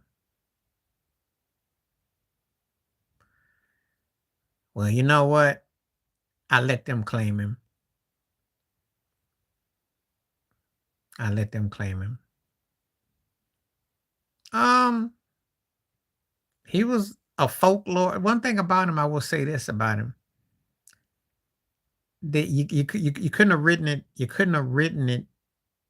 Uh, you couldn't have written it into a movie. It had to be like, he just had so much character. He was a character. Guy used to party all the time. He was kind of like the Dennis Rodman of baseball players, without all the other stuff. But what's happening, DP? How you doing? Welcome aboard. Where you coming from? And if you got any questions, anything, feel free. He was an entertaining. He brought character. I don't think he would fly today. I don't think it would fly today. That was a different era, though. And if he was wild. He would be more closer.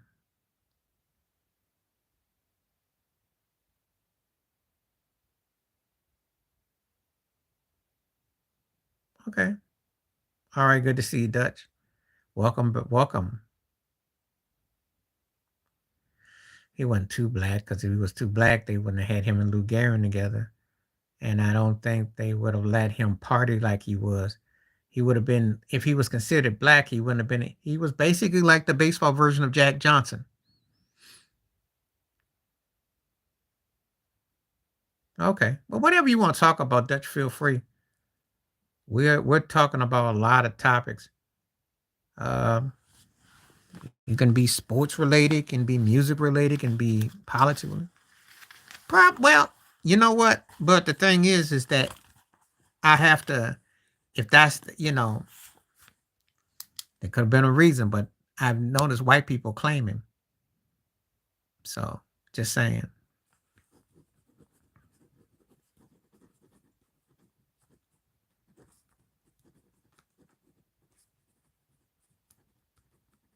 Yes, I do. What would you like to talk about with basketball? We talk about that all the time. You just missed us talking about. We talk about what would you like to talk about? As long as you don't come in here slurping LeBron James.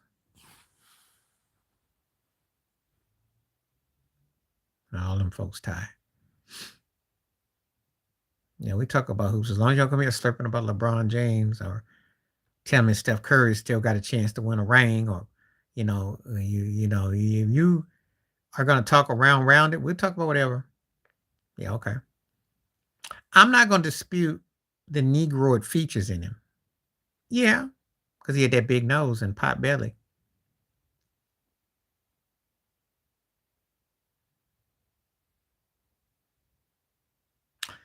I think, good question. I think he's really good. I think that he's better than people thought he was going to be, because they thought he was long, wiry, and they thought of him as a toothpick, and then playing with a team that's not exactly doing a lot. So it's kind of like, well, we'll see how we beat him up.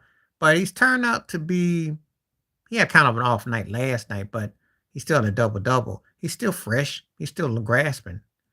And yeah. Oh yeah, that's true on Babe. But I think 2 or 3 years, like I always tell Ted, we talk about this every night because you just missed out on us talking about him. 2 or 3 years, they can land him a couple of decent guards and a bench and a couple of role players. He could be scary. he will get humble because again, he's still fresh. He's fresh meat. He's just a pup. He gonna get his chops broke. He ain't gonna come in and do like Tim Duncan. Well, no, because the NBA is different now. I'm gonna tell you why. The NBA today caters towards making you, they got a way of pushing an agenda. So they're not gonna bring him in unless they didn't think he had something, you know.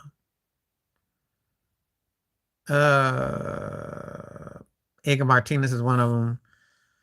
Um, uh, Poppy's got to be one of them. I want to say Joe Carter. I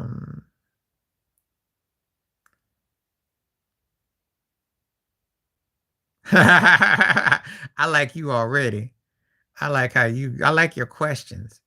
I'm gonna come back on those DHs, Ted. So hold on a second, because I'm still thinking about. I'm gonna come back. I'm gonna give me a minute on that. It depends on the individual. It depends on the individual. You can ask Ted. He's a Laker fan. Depends on the individual. They got it, but it seems it's a touchy subject because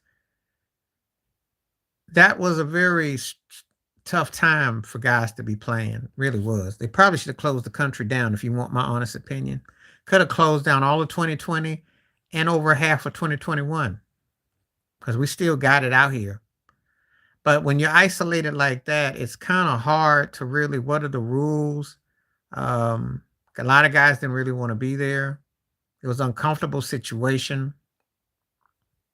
They got it, but it does feel kind of asterisk in a way. Just being honest. But Dime Bell is one of my favorite DHs too, Ted. Yeah, the Adam Silver. Just like a lot of guys weren't that comfortable with the 2021 All-Star game. See, when I talk about this virus, everything going on, we really didn't really get to 50% of comfort to 2022, and then you're just now easing more. You think about it, they could have closed out 2020 and 2021. Really. Depends on where you live. And I got a news flash. There are a couple of guys who got it long term and they never came back. So,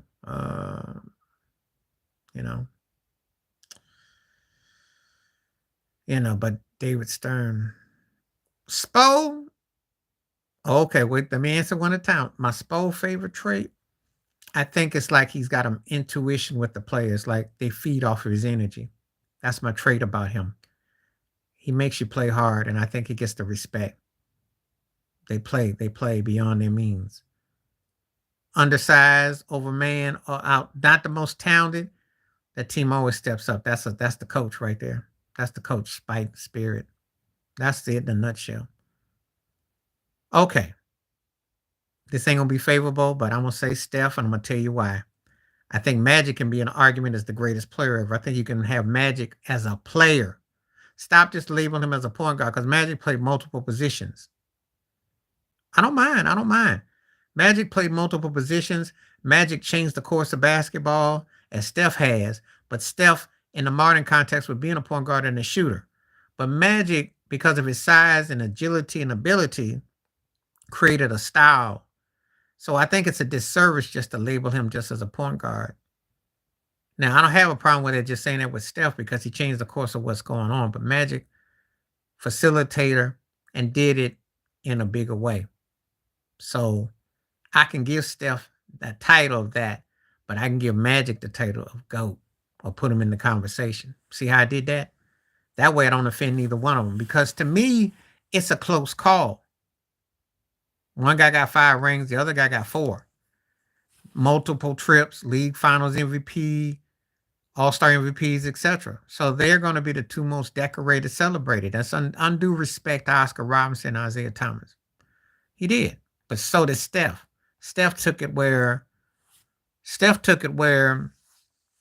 The casual person, you go to the parking lot in America or anywhere that play basketball, they trying to shoot from the parking lot. That's the Steph effect. Everybody can look like Steph. Everybody can be like Steph. He made that. But Magic, with the right place, right town, right vibe, right aura, you know. So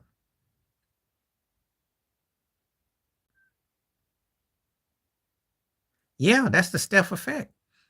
And if you 7'5", you got it. Victor Wamp. You talk about Victor. He's shooting threes. Who's that? That's the Steph Curry effect. You didn't come in seeing that. If a guy was 7'3", 7'5", shooting like that, Duncan, not even close. Now that's a no-brainer. KG, great talent, but Duncan, 5'2". Duncan's one of my favorite players ever. One of my top 5 players ever. And in the early O's, if you'd have known me 20 years ago, I'd tell you like this. Shaq aside, Duncan was my next favorite. Duncan was bad, dude. And he ate up KG. I'm glad KG got success in Boston and he teamed up with Paul Pierce and Pierce and Ray Allen and Rondo and all that. But Duncan was a freak, underrated. Because to play like that with Dave Robinson and Turnaround Parker and Ginobili, come on now. And when Shaq calls you the big fundamental, come on now. That's the ultimate compliment. That's probably the ultimate, because that's saying that you're near flawless, which he was to me. Duncan was really, and his bank shot was smooth. And he could dribble, he could cradle, he could shoot inside outside. I mean, he'd be scary today. No one talks about that. Yes, he's ranked over LeBron, and yes, you can call him top 3. The guy was the all-time leader scorer, had the most unstoppable shot. Okay, I'm gonna answer that for me. Zeke, that's Shaq. Not really close because Shaq dominated and he was great long. But Moses is great though. Don't get it twisted. Yeah, he's over LeBron for me easily because he changed the course of basketball. He was great all around and he was more consistent.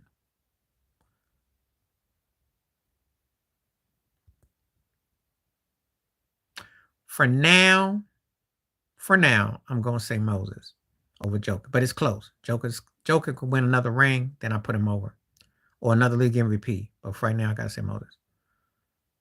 Duncan. I love Dirk too. Dirk is underrated. Dirk and Durant are a lot more closer than people give credit for because Dirk is a bad boy. But come on now. Duncan, come on. He offense, defense, inside out, Duncan. That's what I'm saying. Matter of fact, he did shoot a 3 when he broke Wilt's record because that was from the corner. That left right hand. I remember that was in Vegas.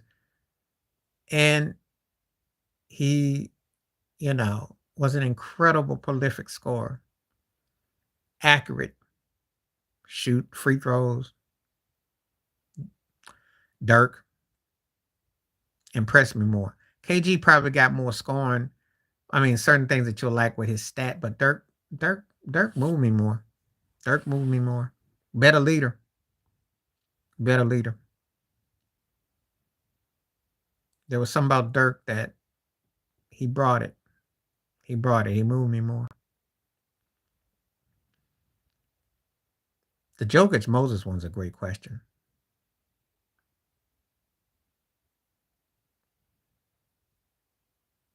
Yeah, Dirk had that fadeaway, and once he got going, I mean, because his story is as great as yeah, with Dallas, but Nash wasn't Nash at that time. Nash wasn't the dude that he became. Nash became more that guy when he got to Phoenix because Mark Cuban wasn't sold on him. Um, but the Jokic Moses is a great one because that's pretty close. I just got Moses probably about right like that now, but if Jokic wins MVP this year or wins another ring, then he passes him. And I think Jokic is the only dude that can crawl up in that level of the top 5 centers because that's how big if he wins another ring. Finals MVP, league MVP. He can move into that spare. Yeah. For me, he's top 10. He changed the course of basketball. Uh, he's a winner with and without Durant. All-time three-point shooter. Narcs, his marks, postseason. I mean, what else do you want from him? All-star.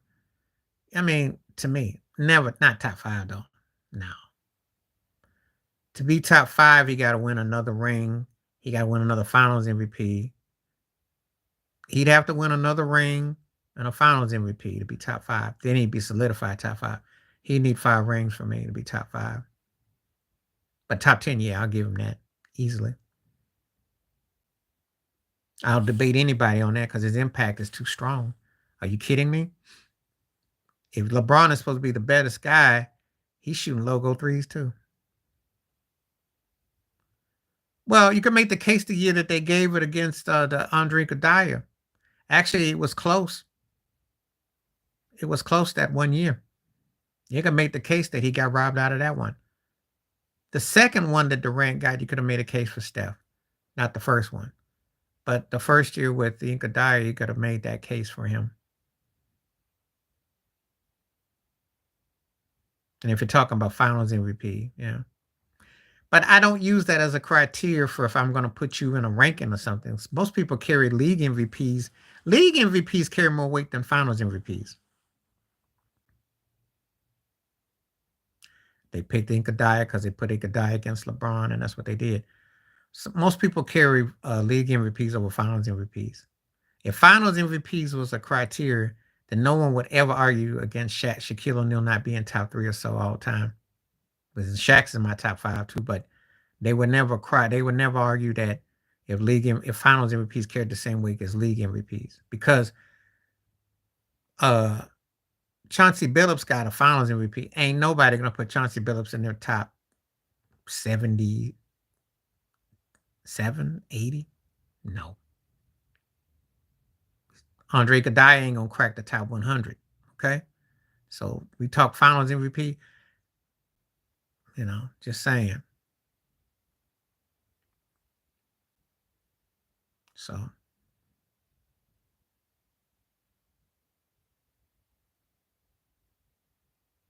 he's not top 3 in my book. He didn't move me with his domination. Stats are incredible, but I've been watching basketball a long time. I don't look at him as better than some guys that I saw because he had to have too much to go his way, and to the point where it didn't really change the game. I don't look at him as a changer. Shaq's in my top 5. Jordan's in my top 5. Duncan's in my top 5. Magic Bird are in my top 5. That was impressive, but it took Draymond getting suspended. Don't tell me that didn't make a difference, because Draymond balled out in Game 7. That might have been the last time I really seen Draymond where I thought, okay, you aren't just a sideshow. That was impressive, but he also had Kyrie Irving. Yeah, and Kareem. Kareem would be in the 6. Kareem's over him too. So I like LeBron is. I got Steph at 9. I probably got LeBron 10, if I'm honest. They got the same amount of rings. Oh yeah, Larry Bird was a double-double machine. Larry Bird was a great player and a leader. He won with Rick Roby, Cedric Maxwell, and an old man Tiny Archibald when Tiny was past the pull date. Okay, and then Parrish and McHale, who weren't Parrish and McHale fully, but when they won, he was a leader. Okay. I'm not saying it wasn't impressive. Not saying it wasn't. That's what he's hoping. That's LeBron's argument when he tries to talk about his greatness because he beat them. But Steph still got 3 rings over him. CP3. I like Kevin Johnson a lot for the attack, but CP3 was the only thing that what hurt CP3 is the postseason. If he had a stronger postseason, we'd be talking about him as top 5 or 6 point guard ever, probably. His postseason is why we don't have him in that ranking. KJ's not that dude. Kevin Johnson is never gonna get that top, not like that. But the CP3 had it came up big in the postseason, we'd be talking about him like that. Well, he's been delusional for a long time, and the media done bought into it. He's a great talent. And listen, if you're one of the 10 or 15 greatest players ever, you can make a case for what you want. And anybody, and I'm not gonna argue with that because that's how I look at it. I hate even putting one person above ranking because there's 12 so guys. But greatest at what? For his era, you can case a case for his era, but not all the time. Not when guys used to play defense, not when guys used to play oriented ball, and not when guys couldn't link up and hook up with guys on these teams and do all that. How do you compare it? Because if everybody got to do that, they would have crazy amount of rings. Now he's got 4 rings, which is a bunch, but when you consider he's been playing 20 something, yeah, I'd have Steph over him. More impact, better leadership, and he's won with and without having top tier guys around him. Could LeBron James have won with Andrew Wiggins, Klay Thompson, and Draymond Green? Do you think he could have pulled that off? I don't. And then ain't just stats, it's what you do with leadership. Andrew Wiggins, probably being your second best player. Do you think LeBron James could cope with that? When's the last time LeBron James had a sidekick that wasn't considered top tier? Please help me out. Because he won with D Wade and Bosh. He won with Kevin Love, with Kyrie and Love. Kyrie was considered top tier. D Wade top tier. Anthony Davis, come on now. Yeah, he can't win the playoffs, and that's what hurts him. His postseason sucks. If he's like Steve Nash in the postseason.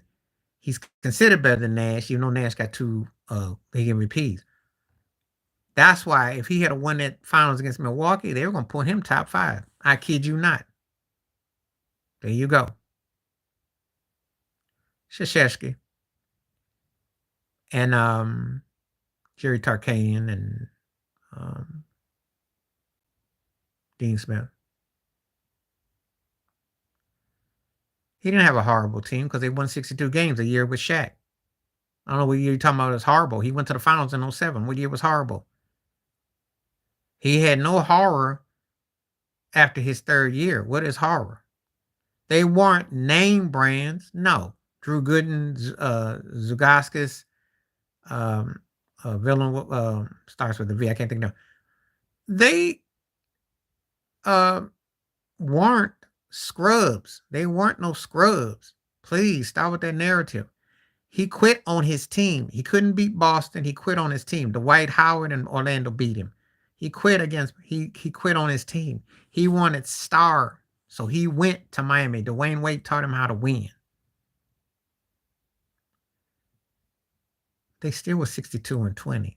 That's not a bum underachieving team. Do you realize 62 wins? That's a very good team. Very good to great team. That wasn't a scrub team.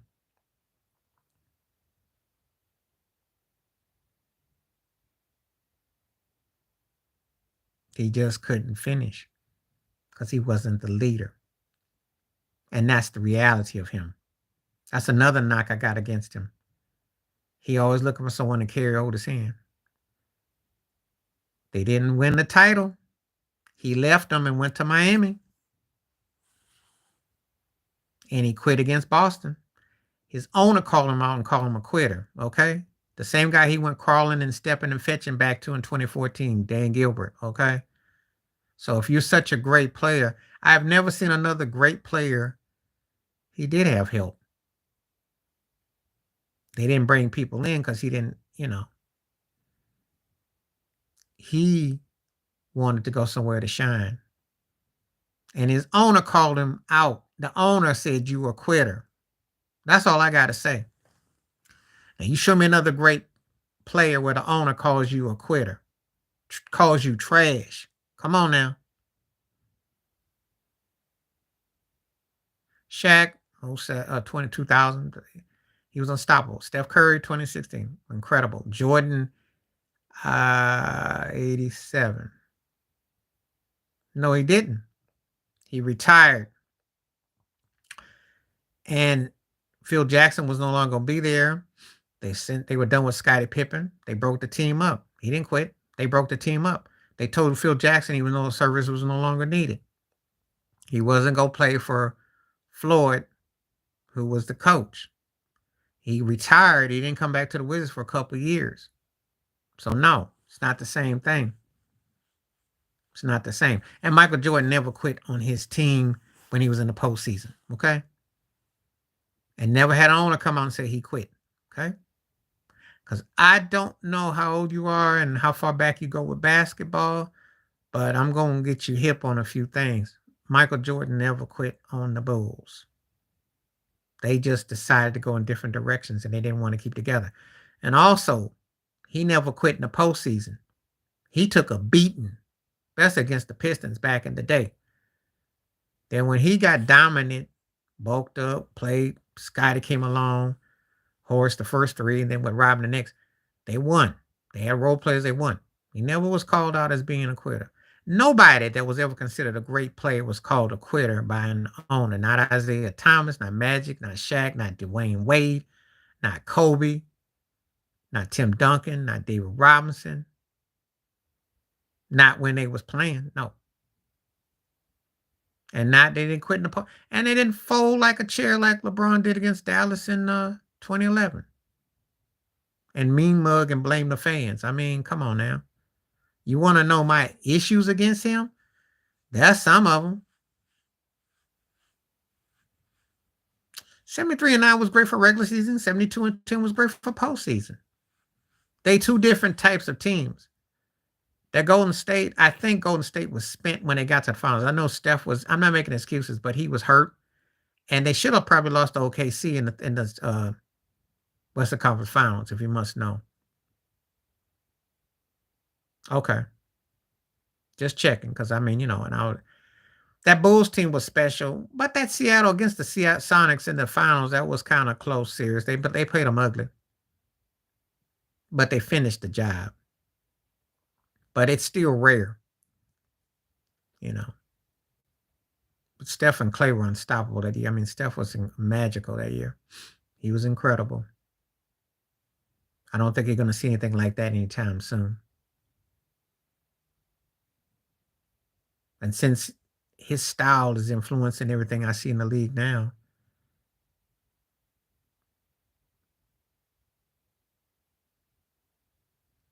they didn't get along because they were two alpha males. There's a difference. There was no other alpha on LeBron's team when he played in Cleveland. And they were at odds because they wanted to be the man. And Phil Jackson came along and said, Shaq's the man, and Kobe has to play quarterback and defer. So that's why that was like that. Two different entities. Two different entities. And Shaq didn't quit on the Lakers. Alpha. That's what I mean. Alpha, beta, alpha, top dog. Mm-hmm.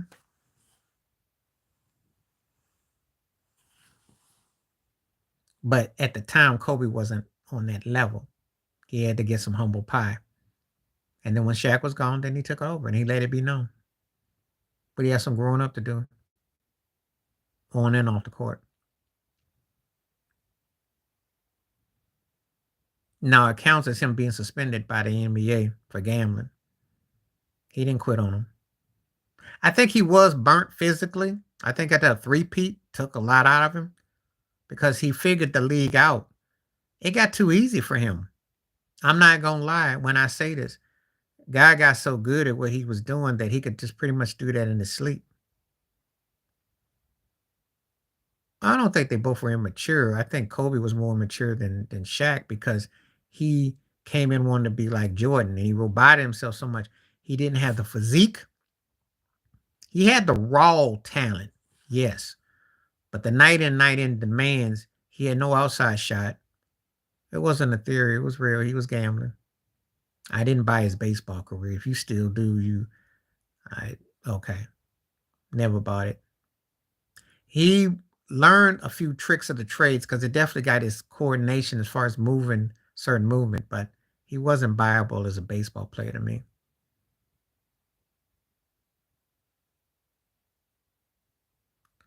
The mindset, you talking about Shaq and Duncan? I mean, Shaq and Kobe. I bought the gambling theory because I figured that's what David Stern did. And I thought it was done low key and it was smart.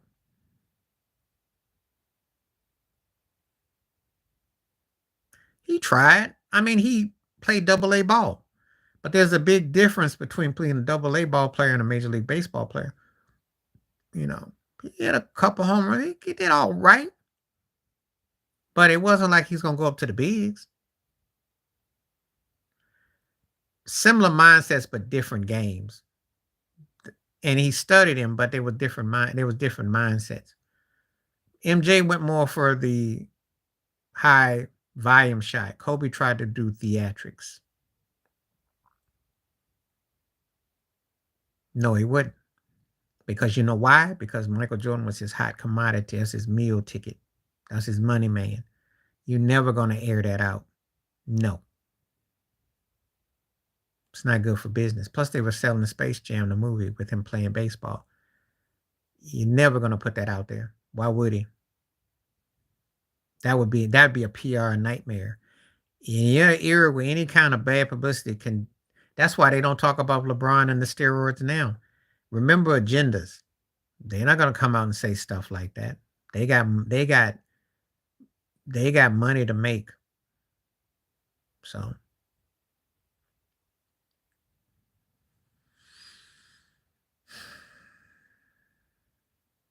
but they were different players though. Similar agendas but different players.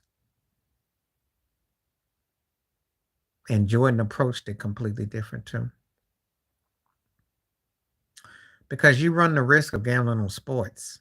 And his father, there were some tie-ins to some not so savory people. And Tim Donahoe, the NBA ref, read about him and look him up on YouTube. Check out his videos and get back to me. Tim Donahoe and Michael Franceschi. He's a Italian dude who he has videos on YouTube. He talks about James Jordan, talk about Michael Jordan's father. Check it out. Type in Michael Jordan's father and the stuff. There's a lot of things that just kind of support the theories. They didn't ban him. They just suspended him.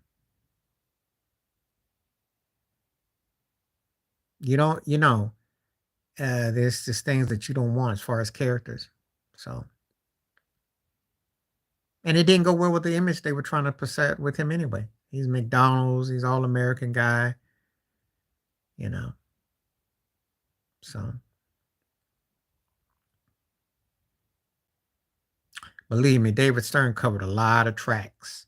A lot of people don't know a lot of stuff that got covered because there was no social media back then and don't really care. Don't really care.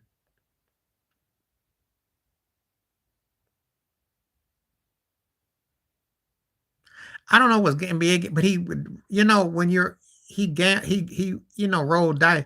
There's a lot of stuff that they're not gonna come out and say. Okay? But just take my word on that one. Skip Bayless then brought it up too. How you doing? How you doing?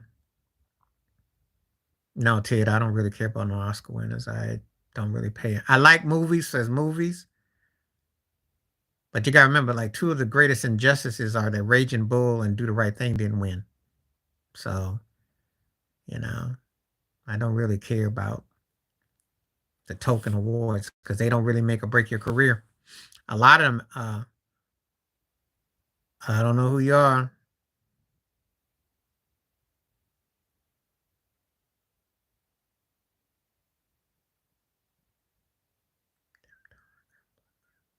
Tim Donahue did as a referee. And, they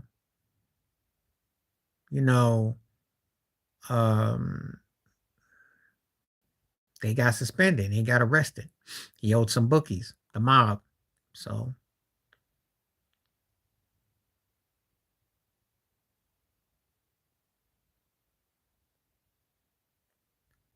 So there's a lot going on with that. And if you ever get a chance, check out the underdog, Rasheed Wallace, Bonzi Wells. They talk about it. They talk about the refs, and they had an interview with Tim Donahue. They, because the refs will not give you calls. They will give calls. There's a lot of favoritism for superstars. There's a lot of politic involved. A lot of that. So, you know, I won't say they were bad teammates. I think that, you have a competitive fire. So you light a fire under someone's behind, you want to win. You know, I don't think Jordan was a bad teammate. I think he had to light a fire and keep the fire going with the teams. I think Kobe got struck a match because he wanted to win and he wasn't settling for mediocrity. And you got to remember, him and Shaq went to 4 finals in 5 years, 3 peats. So come on. When you have a standard, you want to meet it. That's why you brought in a Phil Jackson. That's why you had a Jerry West as a GM. When you got that kind of name brand in your Laker and Dr. Bus and all that, you're not going to settle to be like the Clippers, okay? Just saying. That's what that means. So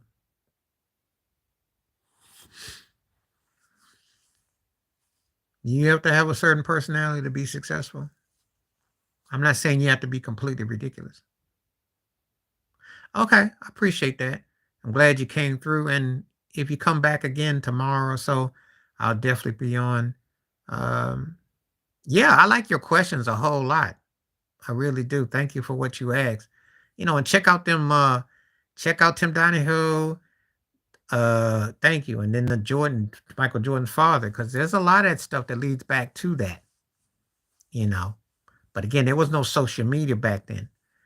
But I just think that how all that stuff kind of tied in, because David Stern had an agenda, as Adam Silver does now. You'll see. They trying to sell it a certain way. But I appreciate you, DP. All right, peace out. All right.